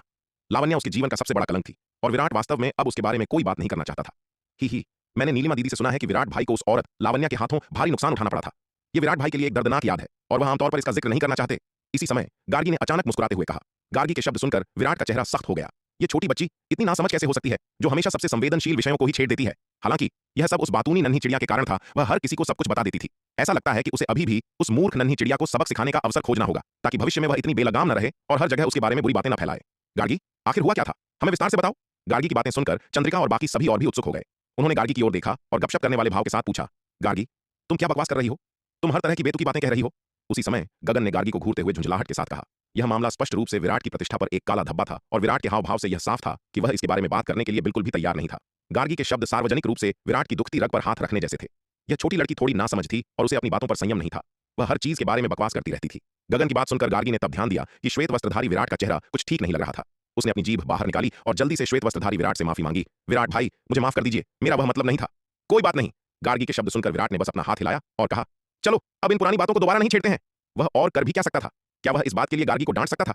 यह छोटी लड़की सीधे स्वभाव की थी और उसके मन में कोई बुरा इरादा नहीं था। उसने जानबूझकर उसे शर्मिंदा नहीं किया था। चंद्रिका और अन्य महिलाओं द्वारा इसके बारे में के लिए उसे डांटने के लिए तैयार नहीं कर सका। आखिरकार गार्गी और नन्ही चिड़िया अलग अलग थीं। वह मूर्ख नन्ही चिड़िया और वह छोटी पागल माया अक्सर पीठ पीछे उसके बारे में बुरा भला कहती थीं। जब नीलिमा ऐसी बातें कहती थी तो वह स्पष्ट रूप से केवल उसे असहज करने की कोशिश कर रही होती थी, जो गार्गी की अनजाने में हुई गलती से बिल्कुल अलग था। हालांकि चंद्रिका और अन्य लोग विराट और लावण्या के बीच की कहानी जानने के लिए बहुत उत्सुक थे, लेकिन यह दृश्य देखने के बाद वे समझ गए कि गार्गी के आगे कुछ बताने की संभावना नहीं है। इसलिए उनके पास आगे पूछने की अपनी योजना को छोड़ने के अलावा कोई विकल्प नहीं था। वैसे गार्गी, वह नीलिमा दीदी कौन है जिनका जिक्र तुमने अभी किया था? चंद्रिका ने उत्सुकता से पूछा। वह और गार्गी पहले बहुत करीब नहीं थीं, इसलिए उन्हें बात करने का मौका कम ही मिलता था। लेकिन इस अनुभव के बाद जीवन और मृत्यु को एक साथ साझा करने के कारण उनकी भावनाएं और रिश्ते तेजी से गहरे हो गए थे। चंद्रिका का सवाल सुनकर गार्गी ने अपने भाई गगन और श्वेत वस्त्रधारी विराट की ओर देखा। यह देखकर कि श्वेत वस्त्रधारी विराट और गगन को कोई आपत्ति नहीं है, उसने राहत की सांस लेते हुए कहा, वह एक दीदी है जिनसे मैं शक्ति सिंधु महाद्वीप पर मिली थी। हालांकि पूर्वज श्वेत हिम ने श्वेत हिम संप्रदाय के सभी लोगों पर एक श्राप लगाया था, जो संप्रदाय के योद्धाओं को बाहरी दुनिया को सप्त खड्ग अमर भवन के रहस्य बताने से रोकता था। लेकिन चंद्रिका और अन्य लोग श्वेत हिम संप्रदाय के सदस्य होने के कारण इस निषेध से मुक्त थे। इसलिए गार्गी ने चंद्रिका और अन्य लोगों को सप्त खड्ग अमर भवन के अपने अनुभवों के बारे में बताया। श्वेत वस्त्रधारी विराट ने गार्गी को ऐसा करने से नहीं रोका जब तक इसमें तलवार संप्रदाय के मुख्य रहस्य शामिल नहीं थे। चंद्रिका और अन्य लोगों को कुछ बातें बताना ठीक था। इसके अलावा पुनीत, जिग्नेश, गगन और अन्य लोग इन बातों को पहले से ही जानते थे, इसलिए अगर चंद्रिका और अन्य लोग भी जान जाते तो कोई फर्क नहीं पड़ता। वैसे भी विराट ने भविष्य में श्वेत हिम संप्रदाय के साथ संबंधों को और विकसित करने की योजना बनाई थी, और अगर श्वेत हिम संप्रदाय को तलवार संप्रदाय के नियंत्रण में लाया जा सके तो यह और भी बेहतर होगा। चंद्रिका और अन्य लोगों को पहले से ही तलवार संप्रदाय के कुछ प्रमुख लोगों के बारे में जानने देना तलवार संप्रदाय और श्वेत हिम संप्रदाय के बीच आगे के आदान प्रदान के लिए फायदेमंद होगा। शक्ति सिंधु महाद्वीप, दक्षिणी महाद्वीप, विराट का निवास, अनंत परम मीनार के दूसरे स्तर के भीतर एक जोरदार धमाका हुआ और विराट के शरीर से एक अतुलनीय शक्तिशाली आभा प्रस्फुटित हुई। इस आभा ने ऊर्जा की एक भयंकर लहर पैदा की जो चारों दिशाओं में फैल गई। इस आश्चर्यजनक हलचल ने तुरंत अनंत परम मीनार के दूसरे स्तर पर साधना कर रहे सभी लोगों को सतर्क कर दिया। सभी ने अपनी निगाहें विराट की ओर मोड़ लीं। विराट ने धीरे धीरे अपनी आंखें खोलीं, खड़ा हुआ और 23वें स्तर के तलवार संकल्प अभ्यास व्यूह से बाहर आ गया। इस समय उसके शरीर से एक अत्यंत शक्तिशाली आभा निकल रही थी। जाहिर है विराट ने एक नए लोक में प्रवेश कर लिया था। मालिक, आपने सीमा पार कर ली? यह देखकर शार्दूल तुरंत दौड़कर आया और बहुत हैरानी से पूछा। हाँ, मैंने सीमा पार कर ली है। विराट ने सिर हिलाया और हल्की सी मुस्कान दी। इतनी साधना के बाद वह आखिरकार दिव्य विकास लोक के मध्य चरण तक पहुंच गया था। क्योंकि वह जिस अनंत अराजकता सम्राट तकनीक की साधना कर रहा था वह वास्तव में स्वर्ग को चुनौती देने वाली थी, और उसके शरीर के भीतर अवशोषित ऊर्जा की विशाल मात्रा के कारण विराट को एक नए लोक में प्रवेश करने के लिए समान स्तर के अन्य योद्धाओं की तुलना में करोड़ों गुना अधिक ऊर्जा की आवश्यकता थी। अगर वह अनंत अराजकता सम्राट तकनीक की साधना नहीं कर रहा होता, जो उसे बाहरी ऊर्जा को अत्यंत तीव्र गति से अवशोषित और परिष्कृत करने की अनुमति देती थी, साथ ही अनंत परम मीनार के दूसरे स्तर की 10 गुना समय की गति न होती, तो उसे उच्च लोक में जाने के लिए कितना समय लगता यह वह खुद भी नहीं जानता था। हालांकि यह ठीक इसी कारण था कि विराट ने प्रत्येक लोक में इतनी भारी मात्रा में ऊर्जा को अवशोषित किया था कि उसकी शक्ति प्रत्येक सफलता के साथ 10 गुना से अधिक बढ़ गई। इसके अलावा उसकी युद्ध शक्ति साधारण मानकों से मापी जा सकने वाली शक्ति से कहीं अधिक थी। माया, क्या हम अभ्यास के लिए लड़ें? विराट ने माया की ओर देखते हुए कहा, जो 23वें स्तर के तलवार संकल्प अभ्यास व्यूह में साधना कर रही थी। दिव्य विकास लोक के मध्य चरण में प्रवेश करने के बाद विराट का आत्मविश्वास चरम पर था, और वह यह देखने के लिए माया पर अपने कौशल का परीक्षण करना चाहता था कि उसकी शक्ति कितनी बढ़ गई है। बेशक विराट ने केवल माया को चिढ़ाने की हिम्मत की और नन्ही चिड़िया को चुनौती देने का साहस नहीं किया। वह मूर्ख नन्ही चिड़िया पहले ही द्वितीय विपत्ति लोक में प्रवेश कर चुकी थी, और अनंत परम मीनार के दूसरे स्तर में कुछ समय तक साधना करने के बाद उसका लोक अब शायद बहुत अधिक स्थिर हो गया था। उसकी वर्तमान युद्ध शक्ति संभवतः शीर्ष स्तर के चतुर्थ विपत्ति लोक के विशेषज्ञों या यहां तक कि पंचम विपत्ति लोक के विशेषज्ञों के बराबर थी। साधारण तरीकों का उपयोग करते हुए विराट को यह विश्वास नहीं था कि वह नन्ही चिड़िया को हरा पाएगा। उसे हराने के लिए उसे संभवतः दिव्य पंख विद्युत तलवार व्यूह जैसे त्रुप के पत्ते का उपयोग करना पड़ता। लेकिन एक बार जब वह ऐसे त्रुप के पत्ते का उपयोग करता तो यह विराट के नियंत्रण से बाहर हो जाता, जबकि यह त्रुप का पत्ता अविश्वसनीय रूप से शक्तिशाली था। विराट वर्तमान में इसे स्वतंत्र रूप से नियंत्रित नहीं कर सकता था। एक बार छूटने के बाद यह एक पूर्ण शक्ति वाला हमला होगा और इसके परिणाम बेकाबू होंगे। नन्ही चिड़िया के साथ उसका यह अभ्यास केवल एक सामान्य मुकाबला था, कोई जीवन मृत्यु का युद्ध नहीं। इसलिए वह स्वाभाविक रूप से ऐसे तरीकों का उपयोग नहीं कर सकता था। लेकिन केवल साधारण तरीकों पर निर्भर रहते हुए उसे यह विश्वास नहीं था कि वह नन्ही चिड़िया को हरा पाएगा। इसलिए विराट स्वाभाविक रूप से उसे चुनौती देकर मुसीबत मोल नहीं लेना चाहता था। हालांकि विराट को माया को हराने का पूरा विश्वास था। भले ही माया पहले ही प्रथम विपत्ति लोक की सीमा तक पहुंच चुकी थी और कुछ ही दिनों में द्वितीय विपत्ति लोक में प्रवेश करने वाली थी, फिर भी विराट को विश्वास था कि वह उसे हरा सकता है। हम्फ, आ जाओ। विराट की चुनौती सुनकर माया अपने युद्ध के ऊंचे जज्बे के साथ तुरंत 23वें स्तर के तलवार संकल्प अभ्यास व्यूह से बाहर कूद गई। वह स्वभाव से ही लड़ाकू थी और पर्वत भंजक दानव दमन कला की साधना करने के बाद वह और भी अधिक आक्रामक हो गई थी। आखिरकार इस तकनीक को युद्ध के माध्यम से विकास करने के लिए ही डिजाइन किया गया था। लड़ाइयां जितनी भयंकर होंगी, युद्ध जितनी बार होंगे, उसकी ताकत उतनी ही तेजी से बढ़ेगी। माया कभी भी किसी चुनौती से पीछे नहीं हटती। चलो हम प्राचीन महाद्वीप में चलते हैं और वहां अभ्यास करते हैं, विराट ने मुस्कुराते हुए कहा। वह और माया दोनों ही अब अविश्वसनीय रूप से शक्तिशाली हो गए थे और उनके युद्ध की विनाशकारी शक्ति आश्चर्यजनक थी। अगर वे दोनों शक्ति सिंधु महाद्वीप की सतह पर लड़ते तो वे संभवतः चारों ओर के खरबों मीलों को मलबे में बदल सकते थे। हालांकि अनंत परम मीनार का दूसरा स्तर एक 6वां तारा प्रज्वलित होने के बाद अविश्वसनीय रूप से स्थिर हो गया था और उनकी संयुक्त शक्ति बहुत अधिक नुकसान नहीं पहुंचाती। फिर भी विराट ऐसा जोखिम नहीं लेना चाहता था। आखिरकार अगर वह अनंत परम मीनार के दूसरे स्तर को नुकसान पहुंचाता है तो उसे इसकी मरम्मत करने के लिए बहुत सारे आध्यात्मिक पत्थरों और दुर्लभ खजानों को खर्च करना पड़ेगा। चलो, यह सुनकर माया ने पूरे जोश के साथ कहा।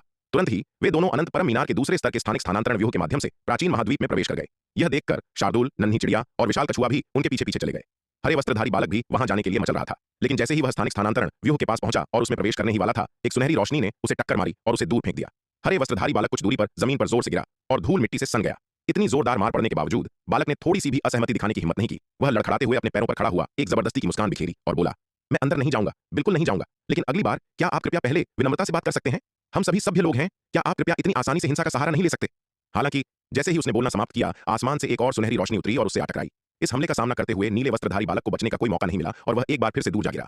इस बार उसे और भी कड़ा सबक सिखाया गया था। जमीन से उठने के बाद नीले वस्त्रधारी बालक ने अपना सिर ढका और भाग गया। अब उसमें एक भी शब्द कहने की हिम्मत नहीं थी।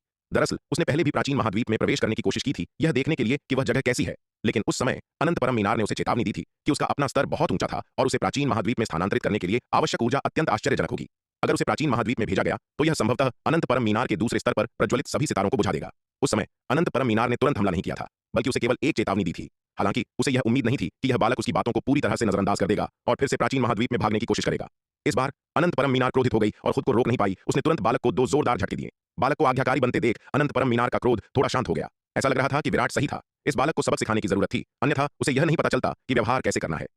प्राचीन महाद्वीप। विराट और माया ने अपनी अपनी मुद्राएं लीं और लड़ना शुरू कर दिया। शुरुआत में दोनों में से किसी ने भी हथियारों का इस्तेमाल नहीं किया, वे हाथापाई कर रहे थे। विराट पहले ही अपने सत्य योद्धा दिव्य शरीर को पूर्णता तक साध चुका था और इसके अलावा उसका लगभग आधा मध्य श्रेणी का जन्मजात दांव शरीर उच्च श्रेणी के जन्मजात दांव शरीर में बदल चुका था। उसकी शारीरिक शक्ति पहले से ही एक द्वितीय विपत्ति दिव्य अस्त्र के बराबर थी। माया, जो पर्वत भंजक दानव दमन कला की साधना करती थी, पहले ही अपने भौतिक शरीर को पर्वत भंजक दानव दमन शरीर में बदल चुकी थी। महाविपत्ति लोक में प्रवेश करने के बाद उसका पर्वत भंजक दानव दमन शरीर अपेक्षाकृत उच्च स्तर पर पहुंच गया था, जिससे उसकी शारीरिक शक्ति लगभग एक द्वितीय विपत्ति दिव्य अस्त्र के बराबर हो गई थी। दोनों के पास अविश्वसनीय रूप से मजबूत शारीरिक सुरक्षा थी, इसलिए उन्होंने अपनी लड़ाई के दौरान रक्षा पर ज्यादा ध्यान नहीं दिया, जिसके परिणाम स्वरूप एक अत्यंत क्रूर और भयंकर लड़ाई हुई, जिसमें लगभग हर मुक्का सीधे निशाने पर लग रहा था।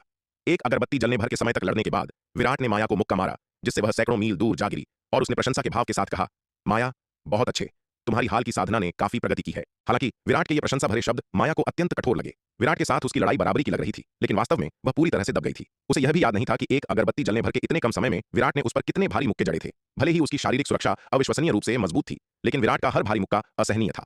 सबसे ज्यादा गुस्सा दिलाने वाली बात यह थी कि यह लड़का अब व्यंग्यात्मक टिप्पणियां कर रहा था, जिसे माया बर्दाश्त नहीं कर सकती थी। वह पहले भी विराट से डरती थी, लेकिन उसकी अंतहीन चालों और इस तथ्य से ज्यादा डरती थी कि उसे काबू में रखने के लिए उसकी एक बड़ी बहन थी। उसे गरिमा के माध्यम से उसे नियंत्रित करने की विराट की क्षमता से डर था, न कि उसकी वास्तविक शक्ति से। आखिरकार वह पहले शक्ति के मामले में विराट को आसानी से कुचलने में सक्षम थी, लेकिन अब उसे वास्तव में उसके द्वारा हरा दिया गया था। क्रोधित होकर माया ने अपने जादुई हथियार को बुला लिया। उसने अपना तृतीय विपत्ति दिव्य अस्त्र, जो कि एक भाला था, घुमाया और विराट की ओर दौड़ पड़ी। यह देखकर विराट समझ गया कि यह छोटी मूर्ख लड़की अब क्रोधित और गंभीर हो गई है। क्रोधित माया का सामना करते हुए विराट ने लापरवाह होने की हिम्मत नहीं की। उसने तुरंत एक लंबी तलवार खींची, जो तृतीय स्तर का एक दिव्य अस्त्र था, और उसके साथ युद्ध में उलझ गया। वे दोनों, एक पर्वत भंजक दानव दमन भाला कला का प्रयोग कर रही थीं और दूसरा लोकाकाश महाविकास तलवार कला का, प्राचीन महाद्वीप में भयंकर रूप से भिड़ गए। दोनों अत्यंत शक्तिशाली थे और उनकी युद्ध कलाएं भी समान रूप से दुर्जय थीं। आश्चर्यजनक रूप से यह लड़ाई बराबरी की थी। थोड़ी देर लड़ने के बाद विराट खुद को झटके की लहर महसूस करने से नहीं रोक पाया। माया की पर्वत भंजक दानव दमन भाला कला वास्तव में उल्लेखनीय थी। अनंत परम मीनार द्वारा व्यक्तिगत रूप से सिखाए जाने के योग्य यह हरे वस्त्रधारी बालक द्वारा उसे सिखाई गई लोकाकाश महाविकास तलवार कला से कहीं बेहतर लग रही थी। शुरुआत में दिव्य विकास लोक के मध्य चरण में प्रवेश करने के बाद विराट माया से थोड़ा मजबूत था। हालांकि अपनी पर्वत भंजक दानव दमन भाला कला के साथ माया ने वास्तव में पासा पलट दिया था और विराट केवल लोकाकाश महाविकास तलवार कला पर भरोसा करते हुए कोई लाभ प्राप्त नहीं कर सका। अगर वह माया को हराना चाहता था तो उसे दिव्य पंख तलवार व्यूह का उपयोग करना पड़ता। हालांकि विराट ने ऐसा नहीं किया। वह माया के साथ केवल यह देखने के लिए अभ्यास कर रहा था कि दिव्य विकास लोक के मध्य चरण में प्रवेश करने के बाद उसकी ताकत कितनी बढ़ गई है, न कि केवल उसे हराने के लिए। यह लड़ाई एक और घंटे तक जारी रही, जब अचानक माया रुक गई और चिल्लाई, विराट, लड़ना बंद करो, लड़ना बंद करो। माया की बात सुनकर विराट भी तुरंत रुक गया और उत्सुकता से पूछा, माया, क्या हुआ? उसका अभी तक मन नहीं भरा था। माया जैसे प्रतिद्वंद्वी के साथ अभ्यास करना उसके लिए अपने लोक को मजबूत करने का सबसे तेज तरीका था। आखिरकार अभी अभी एक नए लोक में प्रवेश करने के बाद उसकी ताकत बहुत अधिक बढ़ गई थी और उसे शक्ति में इस वृद्धि से परिचित होने के लिए कुछ समय की आवश्यकता थी। यह लड़ाई निस्संदेह इस शक्ति से खुद को परिचित करने का सबसे अच्छा तरीका था। माया की वर्तमान शक्ति उसके समान ही थी, जिससे वह उसके लिए सबसे उपयुक्त अभ्यास भागीदार बन गई थी। लेकिन अब यह लड़की माया अचानक बीच लड़ाई में लड़ना बंद कर देती है, जो उसकी सामान्य शैली के बिल्कुल विपरीत था। आखिरकार विराट माया के लड़ाकू स्वभाव को अच्छी तरह से जानता था। हर बार जब वह किसी लड़ाई के बारे में सुनती तो वह किसी भी अन्य व्यक्ति की तुलना में अधिक उत्साहित होती थी। मैं सीमा पार करने वाली हूं, माया ने कहा। यह कहने के बाद वह जल्दी से स्थानिक स्थानांतरण व्यूह की ओर भागी। वह पहले ही प्रथम विपत्ति लोक की सीमा तक साधना कर चुकी थी और उसकी मूल साधना की गति के अनुसार उसे द्वितीय विपत्ति लोक में प्रवेश करने में कुछ दिनों से अधिक का समय नहीं लगता। अब विराट के साथ हुई इस लड़ाई ने इस प्रक्रिया को और तेज कर दिया था। लड़ाई के दौरान उसकी पर्वत भंजक दानव दमन कला अपने सबसे तीव्र रूप में काम कर रही थी और उसकी साधना की गति भी सबसे तेज थी। कई घंटों तक लड़ने के बाद उसके शरीर के भीतर की पर्वत भंजक दानव दमन कला अपनी सीमा तक पहुंच गई थी। माया को लगा कि वह अपने साधना के स्तर को तोड़ने ही वाली है। उसने प्राचीन महाद्वीप जैसी जगह में अपनी सीमा को तोड़ने की हिम्मत नहीं की। आखिरकार यह दुनिया अविश्वसनीय रूप से रहस्यमय और शक्तिशाली है। कौन जानता है कि इस दुनिया की विपत्तियां कैसी होंगी? क्या होगा अगर इस दुनिया की विपत्तियां अन्य दुनिया से अलग हों और बहुत अधिक मजबूत हों? उसे नहीं पता कि वह उनका सामना कर पाएगी या नहीं। इसलिए माया आसानी से ऐसा जोखिम लेने की हिम्मत नहीं करती है। माया की बातें सुनकर विराट पल भर के लिए अवाक रह गया और फिर उसने भी जल्दी से उसका पीछा किया। उसे थोड़ी हैरानी हुई कि माया लड़ाई के दौरान ही द्वितीय विपत्ति लोक में प्रवेश कर लेगी। यह देखकर नन्ही चिड़िया, शार्दूल और विशाल कछुआ भी जल्दी से उनके पीछे हो लिए और स्थानिक स्थानांतरण व्यूह के माध्यम से अनंत परम मीनार के दूसरे स्तर पर लौट आए।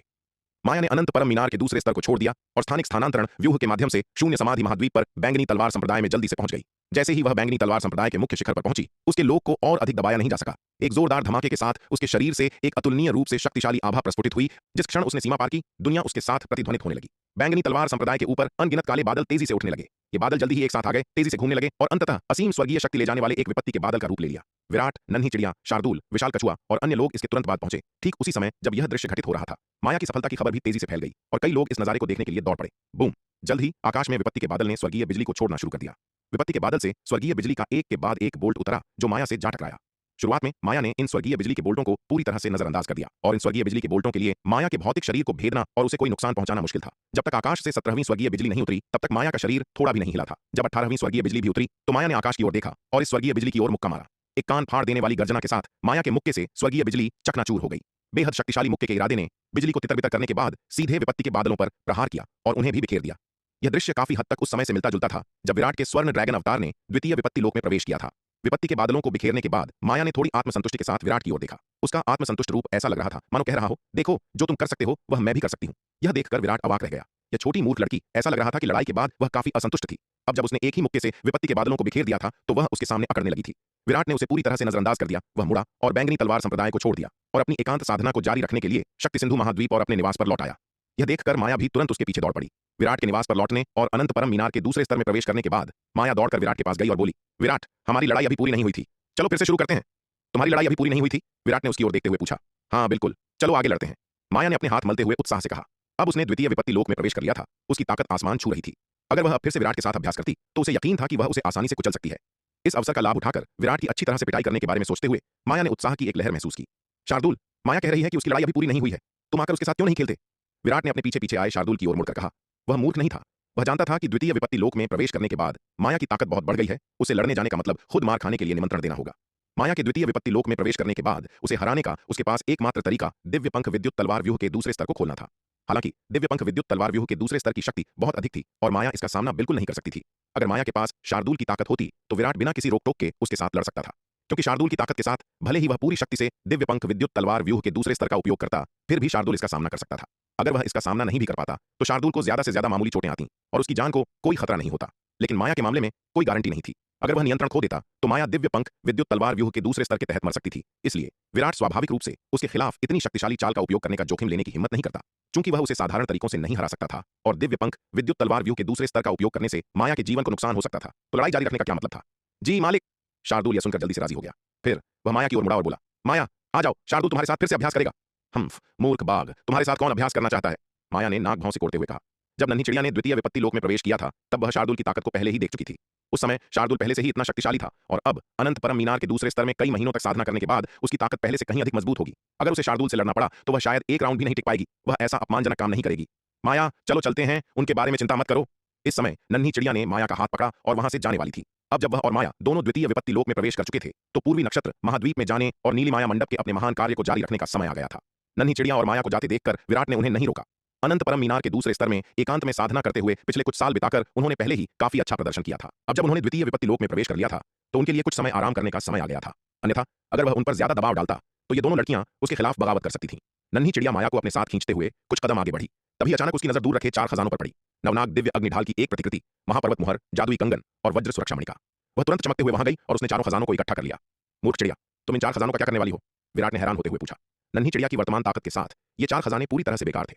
भले ही उन्हें प्रथम विपत्ति दिव्य अस्त्रों में उन्नत कर दिया गया था जिससे उनकी शक्ति में काफी वृद्धि हुई थी, लेकिन नन्ही चिड़िया के स्तर के किसी शक्तिशाली व्यक्ति के लिए इनका कोई विशेष लाभ नहीं था। विराट ने इन 4 जादुई खजानों को केवल उनकी बेहतरीन कारीगरी के कारण रखा था।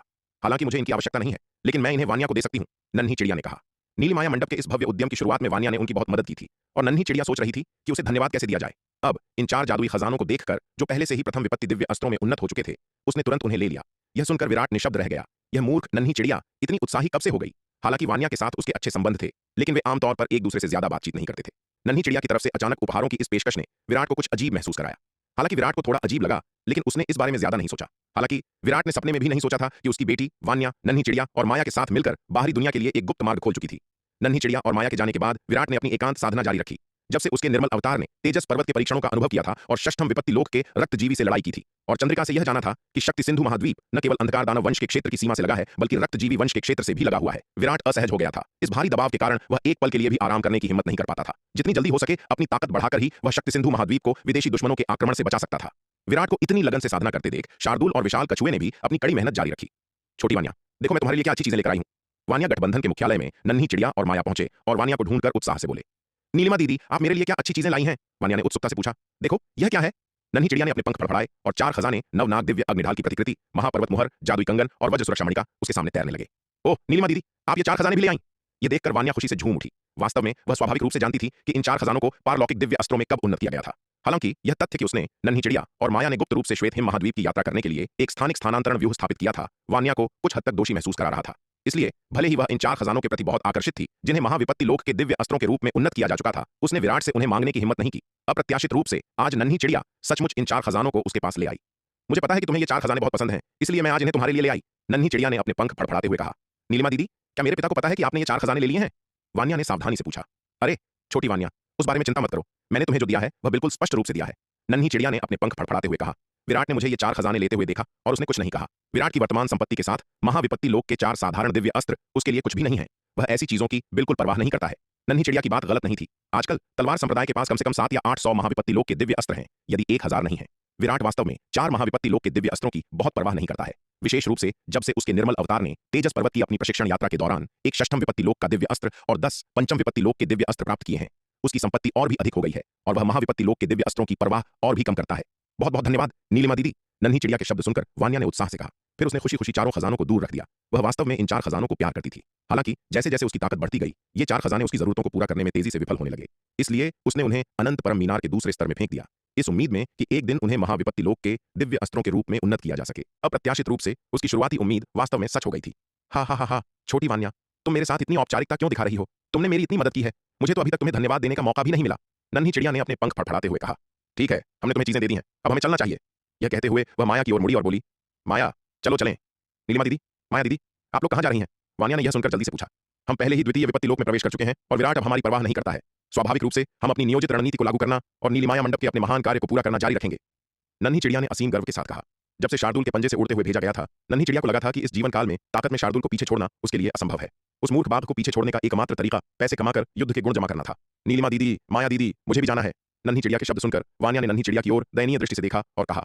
वह शक्ति सिंधु महाद्वीप और शून्य समाधि महाद्वीप की खोज करते करते थक चुकी थी। वह दोनों के लगभग हर कोने को छान चुकी थी। ईमानदारी से कहूं तो शक्ति सिंधु महाद्वीप और शून्य समाधि महाद्वीप को समझने के मामले में शालिनी को छोड़कर पूरे तलवार संप्रदाय में शायद ही कोई वान्या से ज्यादा परिचित था। इस मामले में तो विराट भी इस छोटी लड़की से बहुत पीछे था। आखिरकार विराट के पास हर दिन काम का पहाड़ होता था, इसलिए उसके पास वान्या की तरह घूमने फिरने की फुर्सत नहीं थी। उसने केवल शक्ति सिंधु महाद्वीप और शून्य समाधि महाद्वीप के कुछ महत्वपूर्ण स्थानों का ही दौरा किया था, लेकिन उसने दूर दराज के कोनों या कम महत्वपूर्ण क्षेत्रों का पता नहीं लगाया था। तलवार संप्रदाय के आंतरिक और बाहरी मामलों को समझने के मामले में पूरे संप्रदाय में कोई भी वान्या की तुलना नहीं कर सकता था। विराट मूल रूप से एक हाथ खींच कर रहने वाला प्रबंधक था, जो संप्रदाय के सभी मामलों को शालिनी, यामिनी, जनरल रिया, निहारिका और शुभांगी पर छोड़ देता था। वह केवल कभी कभार ही तलवार संप्रदाय की सामान्य स्थिति के बारे में जानता था और इसके समग्र विकास की दिशा को समझता था। उसे विशिष्टताओं की कोई विशेष परवाह नहीं थी। दूसरी ओर वान्या को तलवार संप्रदाय के भीतर और बाहर लगभग हर चीज की गहन समझ थी। विराट की बेटी के रूप में वान्या का तलवार संप्रदाय के भीतर अत्यंत प्रतिष्ठित स्थान था। शालिनी, निहारिका, शुभांगी, जुबैदा, जनरल रिया और अन्य लोगों के लाड़ प्यार के साथ वे उसे कभी भी वह कुछ भी सीखने से नहीं रोकते थे जो वह चाहती थी। इसलिए वान्या को तलवार संप्रदाय के भीतर लगभग हर चीज की पूरी समझ थी। शालिनी के नियंत्रण में खजाना विभाग से लेकर निहारिका और शुभांगी के नियंत्रण में शास्त्र भंडार तक, जनरल रिया के नियंत्रण में सैन्य विभाग तक, अपनी मां यामिनी के नियंत्रण में गुरु प्रमुख भवन तक, जुबैदा के नियंत्रण में औषधि कार्यशाला, आचार्य केशव के नियंत्रण में शस्त्र निर्माण कार्यशाला और गुरुज्ञान के नियंत्रण में यंत्र व्यूह कार्यशाला। साथ ही तलवार संप्रदाय के भीतर विभिन्न गुट जैसे कि दिव्य पवन महल, दाव संघ, जगन परिवार, शर्मा परिवार, लोमड़ी कबीला, भेड़िया कबीला और पूर्वी सागर की विभिन्न जलीय प्रजातियां। वह स्वाभाविक रूप से चंचल और बेचैन थी, हमेशा इधर उधर घूमना चाहती थी। उसे तलवार संप्रदाय के भीतर हर क्षेत्र की खोज करने में मजा आता था। उसके लगातार इधर उधर घूमने के कारण तलवार संप्रदाय की कोई भी चीज उसकी नजर से नहीं बच सकती थी। अब यह सुनकर कि नन्ही चिड़िया और माया पूर्वी नक्षत्र महाद्वीप पर फिर से खेलने जा रहे थे, वान्या को स्वाभाविक रूप से लालसा महसूस हुई। छोटी वान्या, ऐसा नहीं है कि हम तुम्हें साथ नहीं ले जाना चाहते हैं, लेकिन पूर्वी नक्षत्र महाद्वीप बहुत खतरनाक है और तुम्हारी ताकत अभी भी बहुत कमजोर है। चलो तुम्हारे महाविपत्ति लोक में प्रवेश करने तक प्रतीक्षा करते हैं, फिर इसके बारे में बात करेंगे, नन्ही चिड़िया ने कहा। सही बात है, सुरक्षा के लिए आइए आपके मजबूत होने तक प्रतीक्षा करें, माया ने सिर हिलाया और कहा। इसके अलावा हमने मूर्ख बाघ से वादा किया था कि हम तुम्हें फिर से इतनी खतरनाक स्थिति में नहीं पड़ने देंगे, अन्यथा वह विराट को हमारे मामले के बारे में बता देगा। उस समय न केवल हम पूर्वी नक्षत्र महाद्वीप पर नहीं खेल पाएंगे, बल्कि शायद हमें विराट द्वारा 8 या 10 साल के लिए बंद कर दिया जाएगा, जो भयानक होगा। छोटी वान्या, क्या तुम्हें अपने पिता द्वारा कैद किए जाने का डर नहीं है? माया की बात सुनकर वान्या तुरंत सहम गई। माया की तरह ही उसका सबसे बड़ा डर विराट द्वारा कैद किया जाना था। वह विराट द्वारा पीटे जाने को तरजीह देगी, बजाय इसके कि वह उसे घर में कैद कर दे और वह कहीं जा न सके। घर में फंसे रहने के वे दिन बहुत असहनीय थे। ठीक है, वान्या ने अंततः सिर हिलाया। सौभाग्य से वह अब अर्ध महाविपत्ति लोक की सीमा पर थी और बहुत जल्द ही वह महाविपत्ति लोक में प्रवेश कर जाएगी। छोटी वान्या, तुम्हें पहले घर पर लगन से साधना करनी चाहिए। महाविपत्ति लोक में प्रवेश करने के बाद हम तुम्हें नीलिमाया मंडप की भव्य महत्वाकांक्षाओं को स्थापित करने के लिए अपने साथ ले जाएंगे, नन्ही चिड़िया ने वान्या को सांत्वना दी। फिर वह माया की ओर मुड़ी और बोली, माया चलो चलें। दोनों एक साथ वान्या गठबंधन के बाहर की ओर चल दिए। उनकी दूर जाती हुई आकृतियों को देखते हुए वान्या ने गुप्त रूप से संकल्प लिया कि उसे आने वाले दिनों में लगन से साधना करनी चाहिए और जल्द से जल्द महाविपत्ति लोक में प्रवेश करने का प्रयास करना चाहिए, ताकि वह अपनी बहनों नीलिमा और माया के साथ पूर्वी नक्षत्र महाद्वीप जा सके। नन्ही चिड़िया और माया ने सबसे पहले श्वेत हिम महाद्वीप की यात्रा की और नीलिमाया मंडप की स्थिति की जांच करने के लिए सुवर्ण भूमि व्यापार केंद्र पहुंचे। उन्हें विराट द्वारा 1 या 2 साल के लिए अनंत परम मीनार के दूसरे स्तर में कैद कर दिया गया था। वे कहीं नहीं जा सकते थे और स्वाभाविक रूप से नीलिमाया मंडप की स्थिति की जांच करने के लिए श्वेत हिम महाद्वीप नहीं आ सके। हालांकि ज्वाला घाटी प्रमुख माया द्वारा लगाए गए एक आत्मिक बंधन के अधीन था और उसे भागने के लिए मजबूर नहीं किया जाना चाहिए था। फिर भी नन्ही चिड़िया और माया चिंतित थे कि लगभग 2 साल बाद कुछ हो सकता है। उन्होंने सुवर्ण भूमि व्यापार केंद्र में ऐसी नींव बनाने के लिए काफी प्रयास किया था और वे नहीं चाहते थे कि उनकी कड़ी मेहनत केवल 2 वर्षों में नष्ट हो जाए। नीलिमाया मंडप में पहुंचने पर ज्वाला घाटी प्रमुख यह खबर सुनकर जल्दी से उनका अभिवादन करने के लिए दौड़ा। नीलिमा जी, माया जी, आप आखिरकार आ ही गईं। 2 साल बाद उन दोनों को दोबारा देखकर ज्वाला घाटी प्रमुख बेहद खुश था और उसने जल्दी से सम्मानपूर्वक झुककर उत्साह से कहा। पूरे 2 साल तक ज्वाला घाटी प्रमुख ने नन्ही चिड़िया और माया को नहीं देखा था और उसका दिल घबराहट से भरा हुआ था।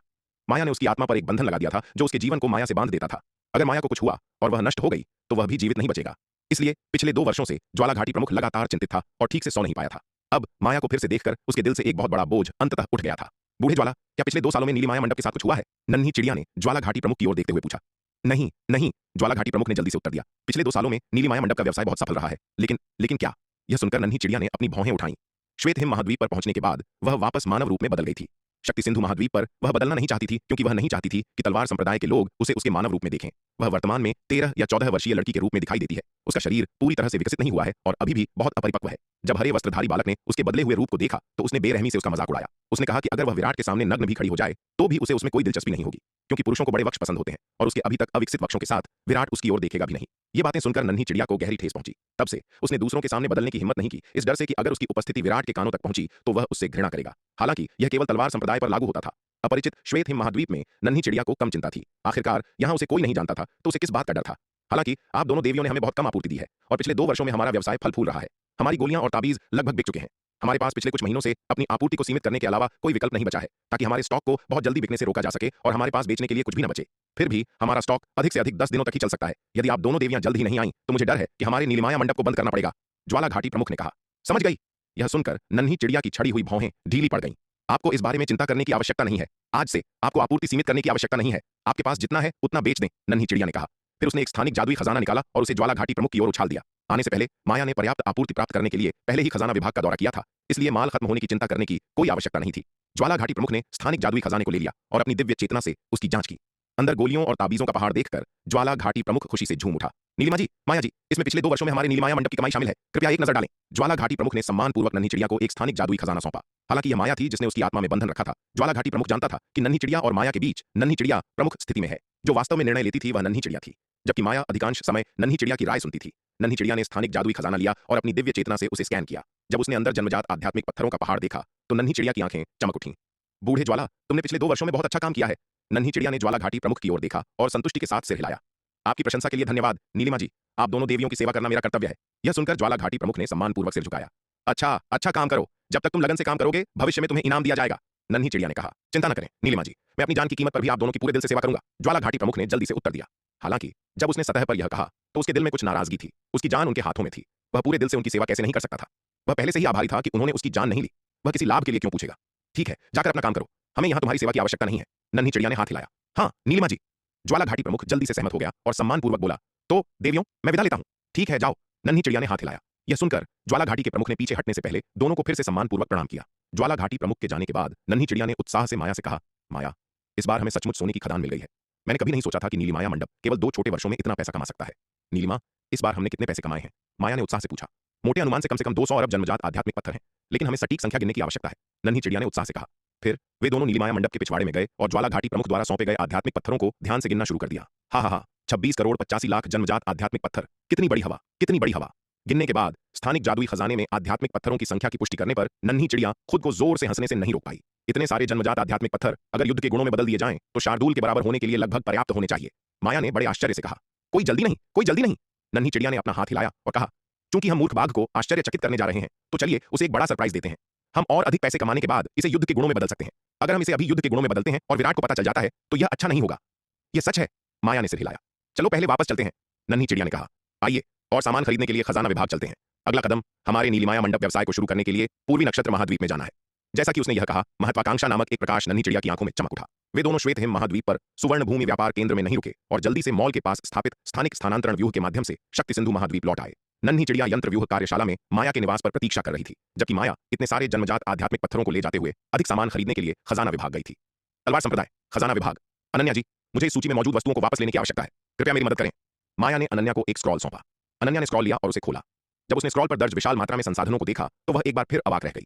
पिछली बार माया केवल खजाना विभाग में 100 अरब से अधिक जन्मजात आध्यात्मिक पत्थरों का आदान प्रदान करने आई थी। कितना समय हो गया था और अब वह एक और 200 अरब 8 करोड़ 65 लाख जन्मजात आध्यात्मिक पत्थरों का आदान प्रदान कर रही थी। माया जी, कृपया एक क्षण रुकें। आप जिस राशि का आदान प्रदान कर रही हैं वह बहुत बड़ी है। मैं अकेले निर्णय नहीं ले सकती। मैं पहले जाकर प्रभारी शालिनी से सलाह लूंगी। अनन्या ने माया से कहा। ठीक है, ठीक है। माया ने सिर हिलाया। फिर अनन्या स्क्रॉल लेकर शालिनी को खोजने चली गई। जल्द ही शालिनी अनन्या के पीछे पीछे आई। माया जी, क्या आप सुनिश्चित हैं कि आपके पास इतने सारे युद्ध गुण हैं? शालिनी ने माया की ओर देखते हुए पूछा। मैंने उन्हें युद्ध गुणों से नहीं बदला, मैंने उन्हें जन्मजात आध्यात्मिक पत्थरों से बदला, माया ने कहा। जैसा कि उसने कहा, उसने शालिनी को एक स्थानिक जादुई खजाना सौंपा। प्रभारी शालिनी, एक नजर डालें, क्या अंदर मौजूद जन्मजात आध्यात्मिक पत्थर इतने सारे संसाधनों के बदले में पर्याप्त हैं? माया ने शालिनी की ओर देखते हुए पूछा। शालिनी ने स्थानिक जादुई खजाना लिया और अपनी दिव्य चेतना के साथ इसे परखा। हिस।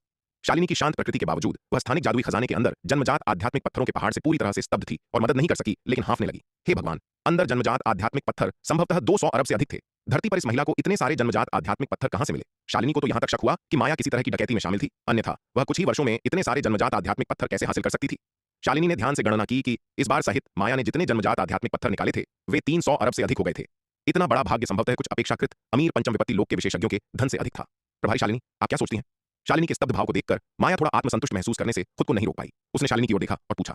माया के शब्द सुनकर शालिनी शांत होने के अलावा कुछ नहीं कर सकी और फिर माया की ओर देखा और कहा, माया जी, आपने जितने भी आध्यात्मिक पत्थर निकाले हैं वे इतने सारे गोलियां और ताबीज खरीदने के लिए वास्तव में पर्याप्त हैं। हालांकि हालांकि क्या? माया ने जल्दी से पूछा। उन जन्मजात स्तर की गोलियों और ताबीजों को आपकी आवश्यकता की मात्रा के लिए बदला जा सकता है, लेकिन महाविपत्ति लोक के स्तर की गोलियों और ताबीजों के लिए मैं आपको प्रत्येक के अधिकतम 5 सेट ही दे सकती हूं, शालिनी ने कहा। क्या? प्रत्येक के केवल 5 सेट? यह सुनकर माया की आंखें तुरंत चौड़ी हो गईं और उसने भ्रम में पूछा, क्यों? क्या इसलिए कि मेरे पास पर्याप्त पैसे नहीं है? ऐसा नहीं है। शालिनी ने सिर हिलाया और कहा, माया जी, जो जन्मजात आध्यात्मिक पत्थर लेकर आई हैं वे इतने सारे संसाधनों के बदले में पर्याप्त से अधिक हैं। हालांकि संख्या सीमित है, इसलिए स्वाभाविक रूप से तलवार संप्रदाय के भीतर आंतरिक उपयोग के लिए उनकी आपूर्ति को प्राथमिकता दी जानी चाहिए। इसलिए हम प्रत्येक व्यक्ति को केवल सीमित मात्रा में ही आपूर्ति कर सकते हैं। वर्तमान में महाविपत्ति लोक के स्तर की गोलियों को परिष्कृत करने में सक्षम केवल एक कीमियागर है, जुबैदा। जुबैदा के अलावा औषधि कार्यशाला ने अभी तक महाविपत्ति लोक के स्तर की गोलियों को परिष्कृत करने में सक्षम दूसरे कीमियागर को प्रशिक्षित नहीं किया है। यंत्रव्यूह कार्यशाला की स्थिति थोड़ी बेहतर है। वर्तमान में यंत्रव्यूह कार्यशाला में 2 यंत्रव्यूह स्वामी हैं जो महाविपत्ति लोक के स्तर के ताबीज बनाने में सक्षम हैं। गुरु जियान और गरिमा दोनों महाविपत्ति लोक के स्तर के ताबीज और व्यूह प्लेट बनाने में सक्षम हैं। इसलिए तलवार संप्रदाय की महाविपत्ति लोक के स्तर की गोलियों और ताबीजों की आपूर्ति वर्तमान में काफी सीमित है। इस बीच तलवार संप्रदाय के भीतर महाविपत्ति लोक के विशेषज्ञों की संख्या अकल्पनीय गति से तेजी से बढ़ रही है। तलवार संप्रदाय वर्तमान में महाविपत्ति लोक के स्तर की गोलियों और ताबीजों की आपूर्ति की कमी का अनुभव कर रहा है। शालिनी जानती थी कि माया इन संसाधनों को फिर से बेचने के लिए खजाना विभाग से बदल रही थी, इसलिए वह स्वाभाविक रूप से उसे महाविपत्ति लोक के स्तर की गोलियां और ताबीज नहीं दे सकती थी। ऐसा न हो कि यह तलवार संप्रदाय के सामान्य विकास को प्रभावित करे। किसी भी मामले में हाल ही में माया ने जिन जन्मजात आध्यात्मिक पत्थरों का आदान प्रदान किया था उसके साथ खजाना विभाग के आध्यात्मिक पत्थर के भंडार पहले से ही काफी प्रचुर मात्रा में थे, जो लगभग 10 वर्षों के उपयोग के लिए पर्याप्त थे। वर्तमान में खजाना विभाग में आध्यात्मिक पत्थरों की कोई कमी नहीं थी, इसलिए अधिक आध्यात्मिक पत्थर कमाने के लिए तलवार संप्रदाय के विकास की गति में बाधा डालने की कोई आवश्यकता नहीं थी। जहां तक जन्मजात स्तर के संसाधनों का सवाल है, चाहे वह गोलियां हों या यंत्रव्यूह, शालिनी ने माया पर कोई प्रतिबंध नहीं लगाया। हालांकि तलवार संप्रदाय में दिव्य विकास लोक के विशेषज्ञों की संख्या बहुत अधिक थी, लेकिन औषधि कार्यशाला और यंत्रव्यूह कार्यशाला दोनों में जन्मजात स्तर की गोलियों को परिष्कृत करने में सक्षम कीमियागर और जन्मजात स्तर के यंत्रव्यूह को परिष्कृत करने में सक्षम यंत्रव्यूह स्वामियों की संख्या बेहद बड़ी थी। इसलिए तलवार संप्रदाय में जन्मजात स्तर की गोलियों और यंत्रव्यूह की कोई कमी नहीं थी। वास्तव में उनके पास बहुत थे। जब तक माया इसका खर्च उठा सकती थी, शालिनी उसकी जरूरतों को पूरा कर सकती थी। ठीक है। शालिनी के शब्द सुनकर माया के पास सिर हिलाने और कहने के अलावा कोई विकल्प नहीं था। तो फिर आप मुझे जो संसाधन प्रदान कर सकती हैं उन्हें बदल दीजिए। अरे जरा ठहरिए। अगर आप इस कहानी को पूरा बिना कट और दमदार आवाज में सुनना चाहते हैं तो अभी प्ले स्टोर पर जाए, मिनी FM ऐप डाउनलोड करें और कहानी की दुनिया में खो जाए। संसाधनों, चाहे वह गोलियां हों या ताबीज व्यूह का सवाल था। शालिनी ने माया पर कोई प्रतिबंध नहीं लगाया था। हालांकि तलवार संप्रदाय के पास दिव्य विकास लोक के विशेषज्ञों की संख्या काफी अधिक थी, लेकिन औषधि निर्माण कार्यशाला और यंत्रव्यूह कार्यशाला में जन्मजात स्तर की गोलियां और ताबीज व्यूह बनाने में सक्षम कीमियागरों और ताबीज व्यूह मास्टरों की संख्या भी बहुत बड़ी थी। इसलिए तलवार संप्रदाय के पास जन्मजात स्तर की गोलियों और ताबीज व्यूहों की कोई कमी नहीं थी। वास्तव में उनके पास यह प्रचुर मात्रा में थे। जब तक माया इसका खर्च उठा सकती थी, शालिनी उसकी हर जरूरत पूरी कर सकती थी। ठीक है। शालिनी की बातें सुनकर माया के पास सिर हिलाने के अलावा कोई चारा नहीं था। तो फिर आपके पास जो भी संसाधन उपलब्ध हैं उन्हें मुझे दे दीजिए। समझने के लिए धन्यवाद कुमारी माया, शालिनी ने माया के सामने हल्का सा झुकते हुए मुस्कुराकर कहा। हालांकि वह नहीं जानती थी कि माया को इतने सारे जन्मजात आध्यात्मिक पत्थर कहां से मिले हैं, लेकिन खजाना विभाग से संसाधनों का आदान प्रदान करने के लिए माया द्वारा इतने सारे जन्मजात आध्यात्मिक पत्थरों की पेशकश ने वास्तव में विभाग की तत्काल जरूरतों को काफी कम कर दिया था। अगर माया ने जन्मजात आध्यात्मिक पत्थरों की इतनी बड़ी रकम नहीं दी होती तो खजाना विभाग का आध्यात्मिक पत्थर का भंडार शायद बहुत पहले ही खत्म हो गया होता। चाहे जो भी हो, उसे माया का शुक्रिया अदा करना ही था। इस बार उसने माया के लिए पारलौकिक स्तर के इतने अधिक संसाधनों का आदान प्रदान इसलिए नहीं किया क्योंकि वह जानबूझकर उसके लिए मुश्किलें खड़ी करना चाहती थी, बल्कि इसलिए क्योंकि तलवार संप्रदाय के पास पारलौकिक स्तर की गोलियों और ताबीजों की आपूर्ति वास्तव में काफी सीमित थी। प्रबंधक शालिनी, आप बहुत विनम्र हैं। खजाना विभाग के मुख्य प्रबंधक के रूप में आपकी अपनी कठिनाइयां भी हैं। मैं कोई एहसान फरामोश इंसान नहीं हूं, मैं इस बात को समझ सकती हूं, माया ने अपना हाथ हिलाते हुए कहा। शालिनी को लेकर उसके मन में काफी अच्छी छवि थी। संसाधनों का आदान प्रदान करने के लिए वह कई बार खजाना विभाग आ चुकी थी और उसने आध्यात्मिक पत्थरों की इतनी बड़ी रकम खर्च की थी, लेकिन अभी तक विराट को नन्ही चिड़िया और उसके राज के बारे में कुछ पता नहीं चला था। इससे यह साफ था कि शालिनी ने विराट से उसकी शिकायत नहीं की थी। सिर्फ इसी बात को लेकर उसके मन में शालिनी के लिए काफी सम्मान था। अनन्या ने व्यक्तिगत रूप से सब कुछ तैयार करवाया और जल्द ही एक मायावी अंगूठी लेकर लौट आई। कुमारी माया, ये रही वो चीजें जिनकी आपको जरूरत थी, अनन्या ने कहा। हालांकि पारलौकिक स्तर की गोलियों और ताबीज व्यूहों की उपलब्धता के कारण हम आपको वो अधिक मात्रा में नहीं दे सकते, इसलिए आपको इतने सारे आध्यात्मिक पत्थरों की आवश्यकता नहीं होगी। अभी भी 50 अरब जन्मजात आध्यात्मिक पत्थर बचे हैं, आप उन्हें वापस ले जा सकती हैं। जी धन्यवाद। माया ने मायावी अंगूठी ली, अनन्या को धन्यवाद देने के लिए हाथ जोड़े और फिर वह अपने प्राप्त किए गए संसाधनों के साथ खजाना विभाग से चली गई। माया को जाते हुए देखकर अनन्या अपनी आहें नहीं रोक पाई। मुझे सच में नहीं पता कि कुमारी माया ने पैसे कमाने का कौन सा तरीका खोज निकाला है। उनके पैसे कमाने की रफ्तार बहुत ही तेज है। काश हमें भी यह तरीका पता होता तो हमारे खजाना विभाग को फिर कभी आध्यात्मिक पत्थरों की चिंता नहीं करनी पड़ती। इसके बारे में सोचो भी मत, शालिनी ने सिर हिलाते हुए कहा। अगर तुम उनकी जगह होती और तुम्हें पैसे कमाने का इतना मुनाफे वाला तरीका मिल जाता तो क्या तुम उसे दूसरों को बताने के लिए तैयार होती? माया द्वारा इतने पैसे कमाने का राज न बताने को लेकर शालिनी के मन में कोई शिकायत नहीं थी। आखिरकार जिसे भी पैसे कमाने का इतना शानदार तरीका मिल जाए वह उसे दूसरों को बताने से कतराएगा। यह इंसानी फितरत है। हालांकि तलवार संप्रदाय बहुत एकजुट है, विशेष रूप से बाहरी दुश्मनों का सामना करते समय, जहां हर कोई एक मन से काम करता है, लेकिन संप्रदाय के भीतर प्रतिस्पर्धा अभी भी कड़ी है। आखिरकार तलवार संप्रदाय के भीतर कई गुट हैं और हर किसी के अपने हित और मांगे हैं, क्योंकि तलवार संप्रदाय के संसाधन मुफ्त में नहीं दिए जाते। सभी संसाधनों को युद्ध गुणों के बदले प्राप्त करना होता है। जिसे भी संसाधन चाहिए उसे युद्ध गुण अर्जित करने होंगे। ऐसी कड़ी प्रतिस्पर्धा के तहत योद्धाओं के मन में कुछ स्वार्थ होना सामान्य बात है। जब तक उनके प्रतिस्पर्धा के तरीके वैध और निष्पक्ष हैं, विराट न केवल इस प्रतिस्पर्धा को नहीं रोकेगा बल्कि इसे बढ़ावा भी देगा। केवल ऐसी स्वस्थ प्रतिस्पर्धा ही तलवार संप्रदाय को अधिक जीवंत और उसके सदस्यों को अधिक प्रेरित बनाएगी। जरा शार्दुल, नन्ही चिड़िया और हरे वस्त्रधारी बालक को ही देख लीजिए। यह उनके बीच की आपसी प्रतिस्पर्धा ही है, जिसके कारण शार्दुल, नन्ही चिड़िया और हरा वस्त्रधारी बालक अधिक लगन से साधना करते हैं। प्रतिस्पर्धा के बिना नन्ही चिड़िया अक्सर आलस करती है और खेलती रहती है, जबकि वह और माया बस यूं ही भटकती रहती है। जब शार्दुल नन्ही चिड़िया को इतनी लगन से साधना करते हुए देखता है तो उसे अत्यधिक दबाव महसूस होता है और वह स्पष्ट रूप से अपनी साधना में और भी कड़ी मेहनत करता है। इसलिए विराट ने कभी भी ऐसी प्रतिस्पर्धा में हस्तक्षेप नहीं किया। जब तक यह स्वस्थ थी, नियमों के भीतर थी और निष्पक्ष थी, विराट हस्तक्षेप नहीं करता था। माया, कैसा रहा? माया को लौटते देख नन्ही चिड़िया ने जल्दी से पूछा। जन्मजात स्तर के संसाधन तो मिल गए, कोई समस्या नहीं हुई, लेकिन पारलौकिक स्तर के संसाधनों के लिए प्रबंधक शालिनी ने हर चीज के केवल 5 हिस्से ही दिए हैं, माया ने कहा। माया की बात सुनकर नन्ही चिड़िया पहले तो थोड़ी हैरान हुई, लेकिन जल्दी ही समझ गई।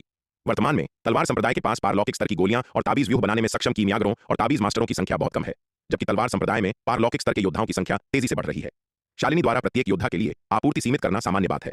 इसके अलावा शालिनी ने शायद पहले ही अनुमान लगा लिया था कि माया इन चीजों का क्या करने वाली है।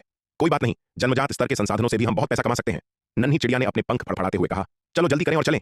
फिर वे दोनों शक्ति सिंधु महाद्वीप के उत्तरी महाद्वीप में पहुंच गए। उन्होंने पूर्वी नक्षत्र महाद्वीप की यात्रा करने के लिए उस स्थानिक स्थानांतरण व्यूह का उपयोग किया जिसे उन्होंने स्थापित किया था। पूर्वी नक्षत्र महाद्वीप, महारक्तिम किला। अप्सरा शीतला और मारुत ने जागने के बाद अपने सामने खड़े अविश्वसनीय रूप से शक्तिशाली लाल वस्त्र पहने व्यक्ति को देखा और उनका पूरा शरीर कांप उठा। एक सप्तम विपत्ति लोक का विशेषज्ञ, यह एक ऐसा शीर्ष स्तर का विशेषज्ञ था जिसे उन्होंने पहले कभी नहीं देखा था। इसके अलावा जब उन्हें पता चला कि लाल वस्त्रों वाला यह व्यक्ति वास्तव में महारक्तिम किले का प्रसिद्ध एल्डर लोहिया है तो उनका डर और भी बढ़ गया। मुझे बताओ, तेजस पर्वत पर तुम्हारे साथ वास्तव में क्या हुआ था? कुंवर जयेश की मौत कैसे हुई? एल्डर लोहिया ने दोनों की ओर देखा और शांति से कहा। एल्डर लोहिया की बातें सुनकर अप्सरा शीतला और मारुत ने एक दूसरे को घबराई हुई नजरों से देखा, लेकिन एल्डर लोहिया के सवालों के आगे उन्होंने कुछ भी छिपाने की हिम्मत नहीं की और तेजस पर्वत पर हुए अपने अनुभवों को विस्तार से बताया। तुम्हारा मतलब है कि तेजस पर्वत पर उस षष्ठम विपत्ति लोक के योद्धा द्वारा छोड़ी गई गुफा में तुम्हारा सामना एक षष्ठम विपत्ति लोक के रक्तजीवी से हुआ था? उनकी कहानी सुनने के बाद एल्डर लोहिया ने अपनी भौहें सिकोड़ी। हाँ, कुंवर जयेश की मृत्यु उसी षष्ठम विपत्ति लोक के रक्तजीवी के हाथों हुई थी, अप्सरा शीतला ने जल्दी से जवाब दिया। अगर तुम्हारा सामना सच में एक षष्ठम विपत्ति लोक के रक्तजीवी से हुआ था तो तुम जिंदा कैसे बचे? यह सुनकर एल्डर लोहिया ने त्योरियां चढ़ाई। यहां तक कि कुंवर जयेश को भी उस षष्ठम स्तर के रक्तजीवी ने मार डाला था। फिर अप्सरा शीतला और मारुत की तो बिसाती क्या थी, यह हमें भी नहीं पता कि क्या हुआ। अप्सरा शीतला ने कहने से पहले एक पल के लिए संकोच किया। लड़ाई के दौरान गुफा भयंकर रूप से ढह गई और झटके के कारण हम बेहोश हो गए। हमें नहीं पता कि उसके बाद क्या हुआ। अप्सरा शीतला की बातें सुनकर एल्डर लोहिया ने उसकी ओर देखा। कुछ पल के लिए विचार किया, मानो वह यह पुष्टि करने की कोशिश कर रहा हो कि कहीं वह झूठ तो नहीं बोल रही है। एल्डर लोहिया की तीखी बाज जैसी नजरों के नीचे अप्सरा शीतला को बेचैनी की एक लहर महसूस हुई। एल्डर लोहिया जैसे शक्तिशाली व्यक्ति के लिए उसे मारना एक चींटी को कुचलने जितना आसान था। उसे मारने की तो बात ही छोड़िए, पूरे श्रवण वर्षा विद्यापीठ को नष्ट करना भी उनके लिए कोई मुश्किल काम नहीं था। मैंने लड़ाई की जगह का मुआयना किया। लड़ाई की तीव्रता को देखते हुए यह स्पष्ट रूप से एक शीर्ष स्तर के पंचम विपत्ति लोक विशेषज्ञ के स्तर तक पहुंच गई थी। षष्ठम विपत्ति लोक के रक्तजीवी और कुंवर जयेश के अलावा उस समय और कौन सा पंचम विपत्ति लोक का विशेषज्ञ मौजूद था? एल्डर लोहिया ने कुछ देर विचार किया, फिर अप्सरा शीतला और मारुत से पूछा। एल्डर लोहिया, वास्तव में उस समय वहां कोई भी पंचम विपत्ति लोक का विशेषज्ञ मौजूद नहीं था। अंततः बोलने से पहले अप्सरा शीतला काफी देर तक हिचकिचाई। कोई पंचम विपत्ति लोक का विशेषज्ञ नहीं था। अप्सरा शीतला की बात सुनकर एल्डर लोहिया ने अपनी भौहें सिकोड़ लीं। उनका चेहरा उदासीन था। क्या तुम मेरे निर्णय पर सवाल उठा रही हो? नहीं। यह सुनकर अप्सरा शीतला कांप उठी, बार बार कहते हुए। इस जूनियर का वह मतलब नहीं था। बात बस इतनी है कि उस समय वास्तव में कोई अन्य पंचम विपत्ति लोक का विशेषज्ञ मौजूद नहीं था। अगर आपको मेरी बात पर विश्वास नहीं है तो आप साथी दांववादी मारुत से पूछ सकते हैं। एल्डर लोहिया, उस समय वास्तव में कोई पंचम विपत्ति लोक का विशेषज्ञ उपस्थित नहीं था, मारुत ने घबराते हुए कहा। अगर कोई पंचम विपत्ति लोक का विशेषज्ञ नहीं था तो इतनी भयंकर लड़ाई किसने की? एल्डर लोहिया ने ठंडे स्वर में पूछा। यह किसी पंचम विपत्ति लोक के विशेषज्ञ के कारण नहीं हुआ था।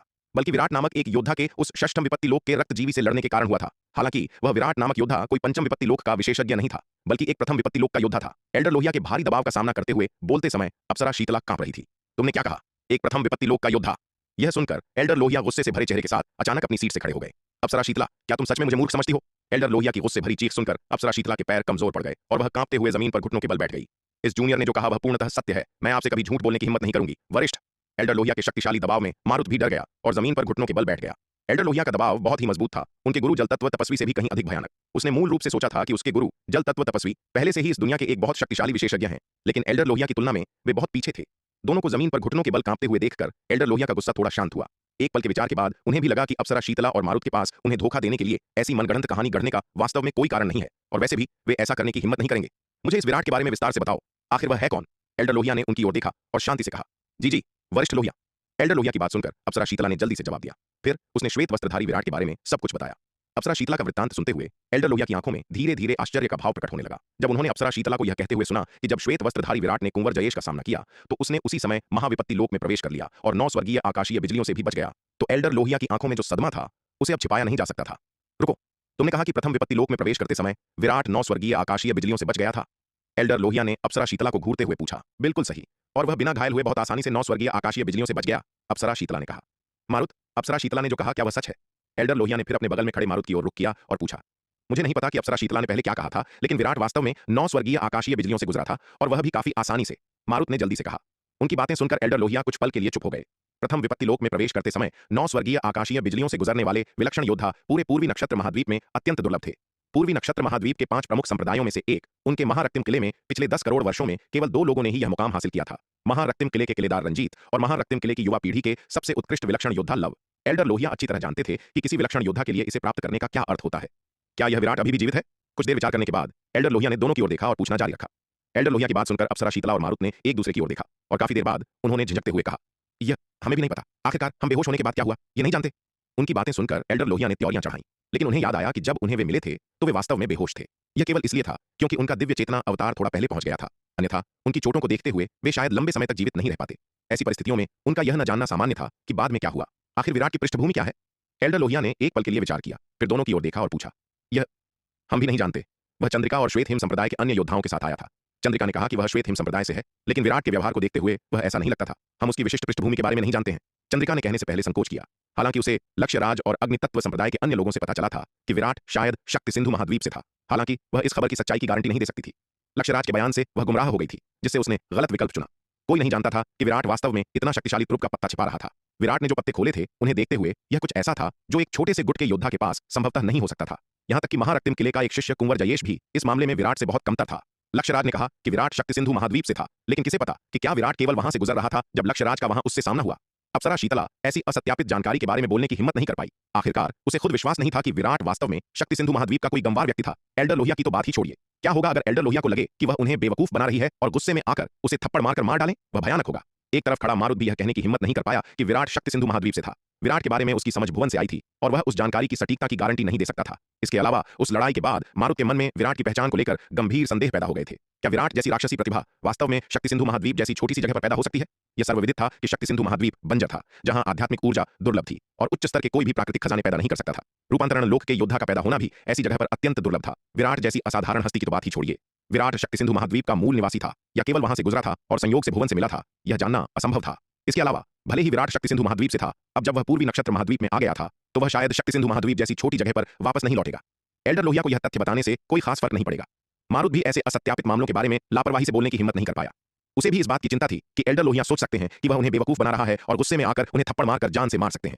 श्वेत हिम संप्रदाय। अप्सरा शीतला की बातें सुनकर एल्डर लोहिया एक पल के लिए हिचकिचाए। कुछ देर सोचने के बाद अंततः उन्होंने सिर हिलाया और कहा, यह असंभव है। केवल श्वेत हिम संप्रदाय इस स्तर के विलक्षण योद्धा को कैसे तैयार कर सकता है?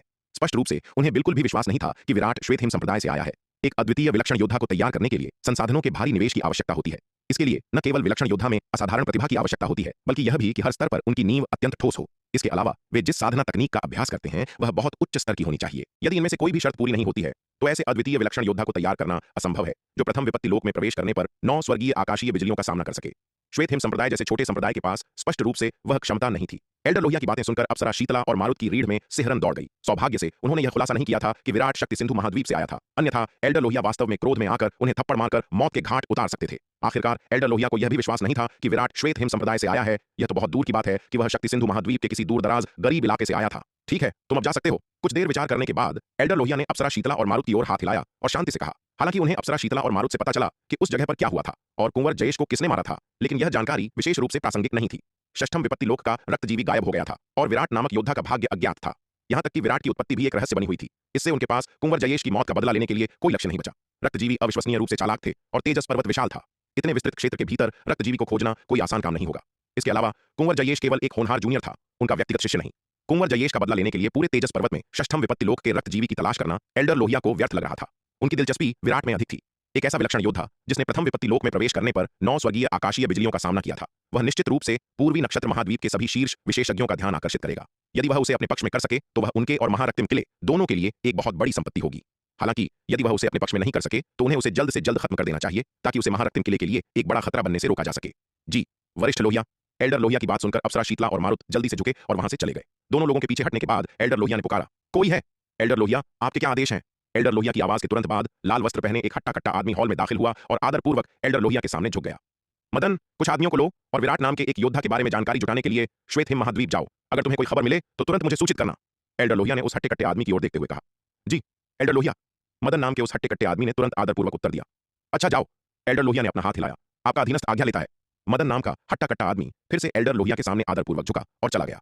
जल्द ही मदन ने 5-6 आदमियों को इकट्ठा किया और महारक्तिम किले से निकलकर महाकौशल महाद्वीप की ओर चल पड़ा। श्वेत हिम महाद्वीप तक पहुंचने के लिए कोई केवल महाकौशल महाद्वीप में सुवर्ण भूमि व्यापार मंडल शाखा द्वारा स्थापित स्थानिक मार्ग का उपयोग कर सकता था। इसलिए श्वेत हिम महाद्वीप तक पहुंचने के लिए पहले महाकौशल महाद्वीप पहुंचना आवश्यक था।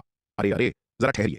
अगर आप इस कहानी को पूरा बिना कट और दमदार आवाज में सुनना चाहते हैं तो अभी प्ले स्टोर पर जाए, मिनी FM ऐप डाउनलोड करें और कहानी की दुनिया में खो जाए, जहां हर एपिसोड में है सस्पेंस, रोमांच और पूरा मजा। अभी डाउनलोड करें और सुनने का मजा कई गुना बढ़ा दें। शून्य समाधि महाद्वीप। बैंगनी तलवार संप्रदाय। हरे रंग के कपड़े पहने एक युवा लड़की बैंगनी तलवार संप्रदाय की मुख्य चोटी पर खड़ी थी और आकाश में छाए भारी घुटन भरे महाविपत्ति के बादलों की ओर देख रही थी। उसका चेहरा गंभीर था।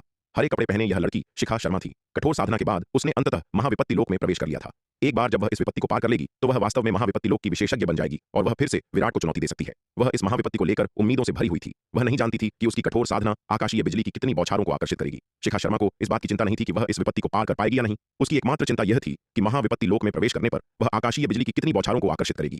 केवल पर्याप्त आकाशीय बिजली को आकर्षित करके ही वह साबित कर सकती थी कि उसकी नींव काफी मजबूत थी, कि उसकी प्रतिभा काफी मजबूत थी और उसे विराट को हराने की उम्मीद होगी। बूम! आकाश में महाविपत्ति के बादलों में पनप रही आकाशीय बिजली अंततः नीचे गिर पड़ी। शिखा शर्मा ने शुरुआती आकाशीय बिजली पर कोई ध्यान नहीं दिया और उसे अपनी इच्छानुसार खुद पर गिरने दिया। तलवार संप्रदाय के उन योद्धाओं के बीच यह एक आम बात थी जो महाविपत्ति से गुजर रहे थे। उन सभी ने विराट के स्वर्ण ड्रैगन अवतार, शार्दूल, नन्ही चिड़िया, माया और जुबैदा के उदाहरण का अनुसरण किया। सबसे पहले उन्हें लगा कि यह बहुत प्रतिष्ठित बात थी और दूसरा, जिन लोगों ने ऐसा किया उन्होंने अपनी विपत्ति के बाद पाया कि बिजली को खुद पर गिरने देने से शरीर को मजबूत करने का महत्वपूर्ण प्रभाव पड़ता है, जिससे उन्हें बहुत लाभ होता है। एक बार जब इन योद्धाओं ने इस अभ्यास के लाभों की खोज कर ली तो वे सभी इसका अनुसरण करने लगे। अपनी विपत्ति के दौरान तलवार संप्रदाय का प्रत्येक योद्धा आकाशीय बिजली की पहली कुछ बौछारों का विरोध नहीं करता था, बल्कि उन्हें खुद पर गिरने देता था, जिससे उनके शरीर मजबूत होते थे। विराट द्वारा स्थापित तलवार संकल्प अभ्यास व्यूह के कारण तलवार संप्रदाय के प्रत्येक योद्धा के पास अत्यधिक मजबूत भौतिक शरीर था। वे अपनी शक्तिशाली काया के साथ अपनी विपत्ति के दौरान आकाशीय बिजली का पूरी तरह से सामना कर सकते थे। इसके अलावा तलवार संप्रदाय के पास अंतिम गारंटी के रूप में अविश्वसनीय रूप से शक्तिशाली नव आकाश विद्युत संग्रह ताबीज भी था। इसलिए तलवार संप्रदाय के योद्धाओं को अपनी विपत्ति में विफल होने की कोई चिंता नहीं थी। भले ही वे आकाशीय बिजली की पहली कुछ बौछारों को सहते हुए घायल हो गए हों, नव आकाश विद्युत संग्रह ताबीज उनकी रक्षा की अंतिम पंक्ति के रूप में बना रहा। हालांकि चूंकि तलवार संप्रदाय के संसाधन तेजी से उन्नत हो गए हैं और विराट द्वारा 23वें स्तर के तलवार संकल्प अभ्यास व्यूह का सरल रूप स्थापित करने के बाद तलवार संप्रदाय के योद्धाओं द्वारा अपनी विपत्तियों के दौरान नव आकाश विद्युत संग्रह ताबीज का उपयोग करने की संभावनाएं तेजी से कम हो गई हैं। अधिकांश योद्धा अपनी ताकत के माध्यम से विपत्ति का सामना करने में सक्षम हैं। शिखा शर्मा ने अपना बचाव करने के लिए कदम उठाने से पहले आकाश में महाविपत्ति के बादलों से बिजली की छठी बौछार के नीचे आने तक पहली कुछ बिजलियों को खुद पर गिरने दिया। जल्द ही आकाश में महाविपत्ति के बादलों से बिजली की 7 बौछारें नीचे आ चुकी थीं। शिखा शर्मा ने अभी भी इन 7 बौछारों का सामना करने में अधिक ऊर्जा खर्च नहीं की थी। अपनी ताकत को यथासंभव सुधारने के लिए उसने लगभग हर दिन 23वें स्तर के तलवार संकल्प अभ्यास व्यूह के सरल रूप का उपयोग करने का अभ्यास किया। बूम! बिजली की 8वीं बौछार एक बार फिर आकाश में महाविपत्ति के बादलों से नीचे गिरी। शिखा शर्मा ने एक बार फिर अपनी तलवार से वार किया और बिजली की बौछार को उड़ा दिया। जैसे ही वह आकाश में महाविपत्ति के बादलों को उत्सुकता से देख रही थी, आकाशीय बिजली की अगली बौछार का इंतजार कर रही थी। बादल धीरे धीरे छंटने लगे। यह देखकर शिखा शर्मा की आंखों में निराशा की झलक दौड़ गई। उसने सोचा था कि वह आकाशीय बिजली की 9वीं बौछार को बुला सकती है, लेकिन अप्रत्याशित रूप से 8वीं बौछार को पार करना ही उसकी सीमा थी। शिखा शर्मा की विपत्ति देखने के लिए इकट्ठा हुए शक्ति सिंधु महाद्वीप के योद्धा उसकी आश्चर्यजनक प्रतिभा से चकित थे। शिखा शर्मा वास्तव में उस समय पृथ्वी सूची में दूसरे स्थान पर रहने वाले विलक्षण योद्धा के रूप में अपनी प्रतिष्ठा पर खरी उतरी थी। तलवार संप्रदाय के अद्भुत संसाधनों की मदद से वह वास्तव में इस स्तर तक पहुंच गई थी। यद्यपि तलवार संप्रदाय के संसाधन तेजी से उन्नत हो रहे थे और इसके योद्धा इन संसाधनों की मदद से अधिक प्रतिभाशाली होते जा रहे थे। प्रथम विपत्ति लोक में प्रवेश करते समय आकाशीय बिजली की 8 बौछारों को पार कर सकने वाले लोग अभी भी अपेक्षाकृत दुर्लभ थे। बेशक यह शार्दूल, नन्ही चिड़िया, माया, चंपा, आयु और विशाल कछुआ जैसे असाधारण प्रतिभाशाली योद्धाओं पर लागू नहीं होता था। सफलतापूर्वक महाविपत्ति लोक में प्रवेश करने के बाद शिखा शर्मा ने ज्यादा संकोच नहीं किया और उसे चुनौती देने का इरादा रखते हुए तुरंत शून्य समाधि महाद्वीप को छोड़कर विराट के निवास पर आ गई। सोनाली की बात सुनकर विराट जल्दी से पिछवाड़े से बाहर आया। विराट, मैं तुम्हें फिर से चुनौती देना चाहती हूँ। विराट को बाहर आते देख शिखा शर्मा अपनी जगह से खड़ी हो गई और उसे घूरने लगी। कुमारी, शिखा शर्मा ने महाविपत्ति लोक में प्रवेश कर लिया है। विराट ने शिखा शर्मा की ओर देखा और हल्का सा मुस्कुराते हुए कहा, ऐसा लगता है कि कुमारी शिखा इस लड़ाई को लेकर बहुत आश्वस्त है। दुर्भाग्य से शिखा शर्मा का महाविपत्ति लोक में प्रवेश थोड़ा देर से हुआ। अगर उसने कुछ दिन पहले प्रवेश किया होता, उसके दिव्य विकास लोक के मध्य चरण में प्रवेश करने से पहले, तो अपनी प्रतिभा के साथ वह दिव्य पंख तलवार व्यूह का उपयोग किए बिना उसका मुकाबला नहीं कर पाता। लेकिन अब वह पहले ही दिव्य विकास लोक के मध्य चरण में प्रवेश कर चुका था और यहां तक कि माया, जिसने अभी तक द्वितीय विपत्ति लोक में प्रवेश नहीं किया था, उसका मुकाबला नहीं कर सकती थी। शिखा शर्मा की तो बात ही छोड़िए। हालांकि शिखा शर्मा की प्रतिभा बहुत मजबूत थी, फिर भी वह उस समय माया से थोड़ी कमतर थी। बकवास बंद करो विराट, क्या हमारा समझौता अभी भी कायम है? शिखा शर्मा ने विराट को घूरते हुए पूछा। बिल्कुल कायम है। विराट ने सिर हिलाया और कहा, जब तक कुमारी शिखा मुझे हरा देती है, मैं शिखा शर्मा को आपको वापस कर दूंगा। ठीक है, तो फिर चलो, शिखा शर्मा ने पूरे आत्मविश्वास के साथ कहा। इतना कहकर वह मुड़ी और हॉल से बाहर निकल गई। दोनों स्थानिक स्थानांतरण व्यूह के माध्यम से शून्य समाधि महाद्वीप में प्रवेश कर गए और शून्य समाधि महाद्वीप के बाहरी अंतरिक्ष में पहुंचे। कुमारी शिखा, आइए। विराट ने शिखा शर्मा की ओर देखा और उसे अंदर आने का इशारा किया। विराट, ये लो। शिखा शर्मा ने इसे हल्के में नहीं लिया। इसके बजाय उसने तुरंत एक तृतीय विपत्ति दिव्य अस्त्र, जो कि एक लंबी तलवार थी, निकाली और विराट पर वार कर दिया। यह देखकर विराट थोड़ा हैरान हुआ। उसे इतना उच्च स्तरीय जादुई खजाना कहां से मिला? विराट शिखा शर्मा की स्थिति को अच्छी तरह से जानता था। शिखा शर्मा लगभग हमेशा एकांत में रहती थी, लगन से साधना करती थी और शायद ही कभी युद्ध गुण अर्जित करने के लिए बाहर जाती थी। हालांकि उसने पहले उसे काफी साधना संसाधन उपलब्ध कराए थे, वे संसाधन केवल उसकी साधना के पूरक थे, उच्च स्तरीय जादुई खजाने नहीं। ऐसा लग रहा था कि वह तलवार संप्रदाय के भीतर काफी अच्छा प्रदर्शन कर रही थी, अन्यथा वह ऐसे उन्नत जादुई खजाने प्राप्त नहीं कर पाती।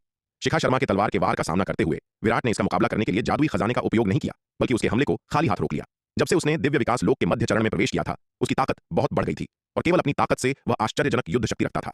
हालांकि महाविपत्ति लोक में प्रवेश करने के बाद शिखा शर्मा की ताकत भी काफी थी, लेकिन उस समय माया की तुलना में यह काफी कमजोर थी। इतनी नहीं कि उसे जादुई खजाने का उपयोग करना पड़े। यदि वह शिखा शर्मा के खिलाफ लड़ाई में जादुई खजाने का उपयोग करता, तो वह उसके खिलाफ कुछ चालों से ज्यादा नहीं टिक पाती। विराट शिखा शर्मा को ज्यादा नुकसान नहीं पहुंचाना चाहता था, इसलिए उसने उसके साथ खाली हाथ लड़ने का फैसला किया। दोनों शून्य समाधि महाद्वीप के बाहरी इलाकों में एक अत्यंत भयंकर युद्ध में उलझ गए। बिना किसी जादुई खजाने का उपयोग किए भी सैकड़ों वार के बाद विराट ने शिखा शर्मा की लंबी तलवार को 2 उंगलियों के बीच दबा लिया, जबकि उसके दूसरे हाथ ने उसके दाहिने कंधे को छुआ। शिखा शर्मा को अपने कंधे में सुन्नपन महसूस हुआ, जिसके बाद एक शक्तिशाली खिंचाव हुआ और लंबी तलवार उसकी पकड़ से फिसल गई, जिसे विराट ने छीन लिया था। यह देखकर शिखा शर्मा सन्न रह गई। वह उदासी भरे चेहरे के साथ खाली नजरों से विराट को घूरती रही। हरे वस्त्रों में लिपटी, विशाल ब्रह्मांडीय आकाश में खड़ी उसकी पतली आकृति अविश्वसनीय रूप से उदास और अकेली लग रही थी।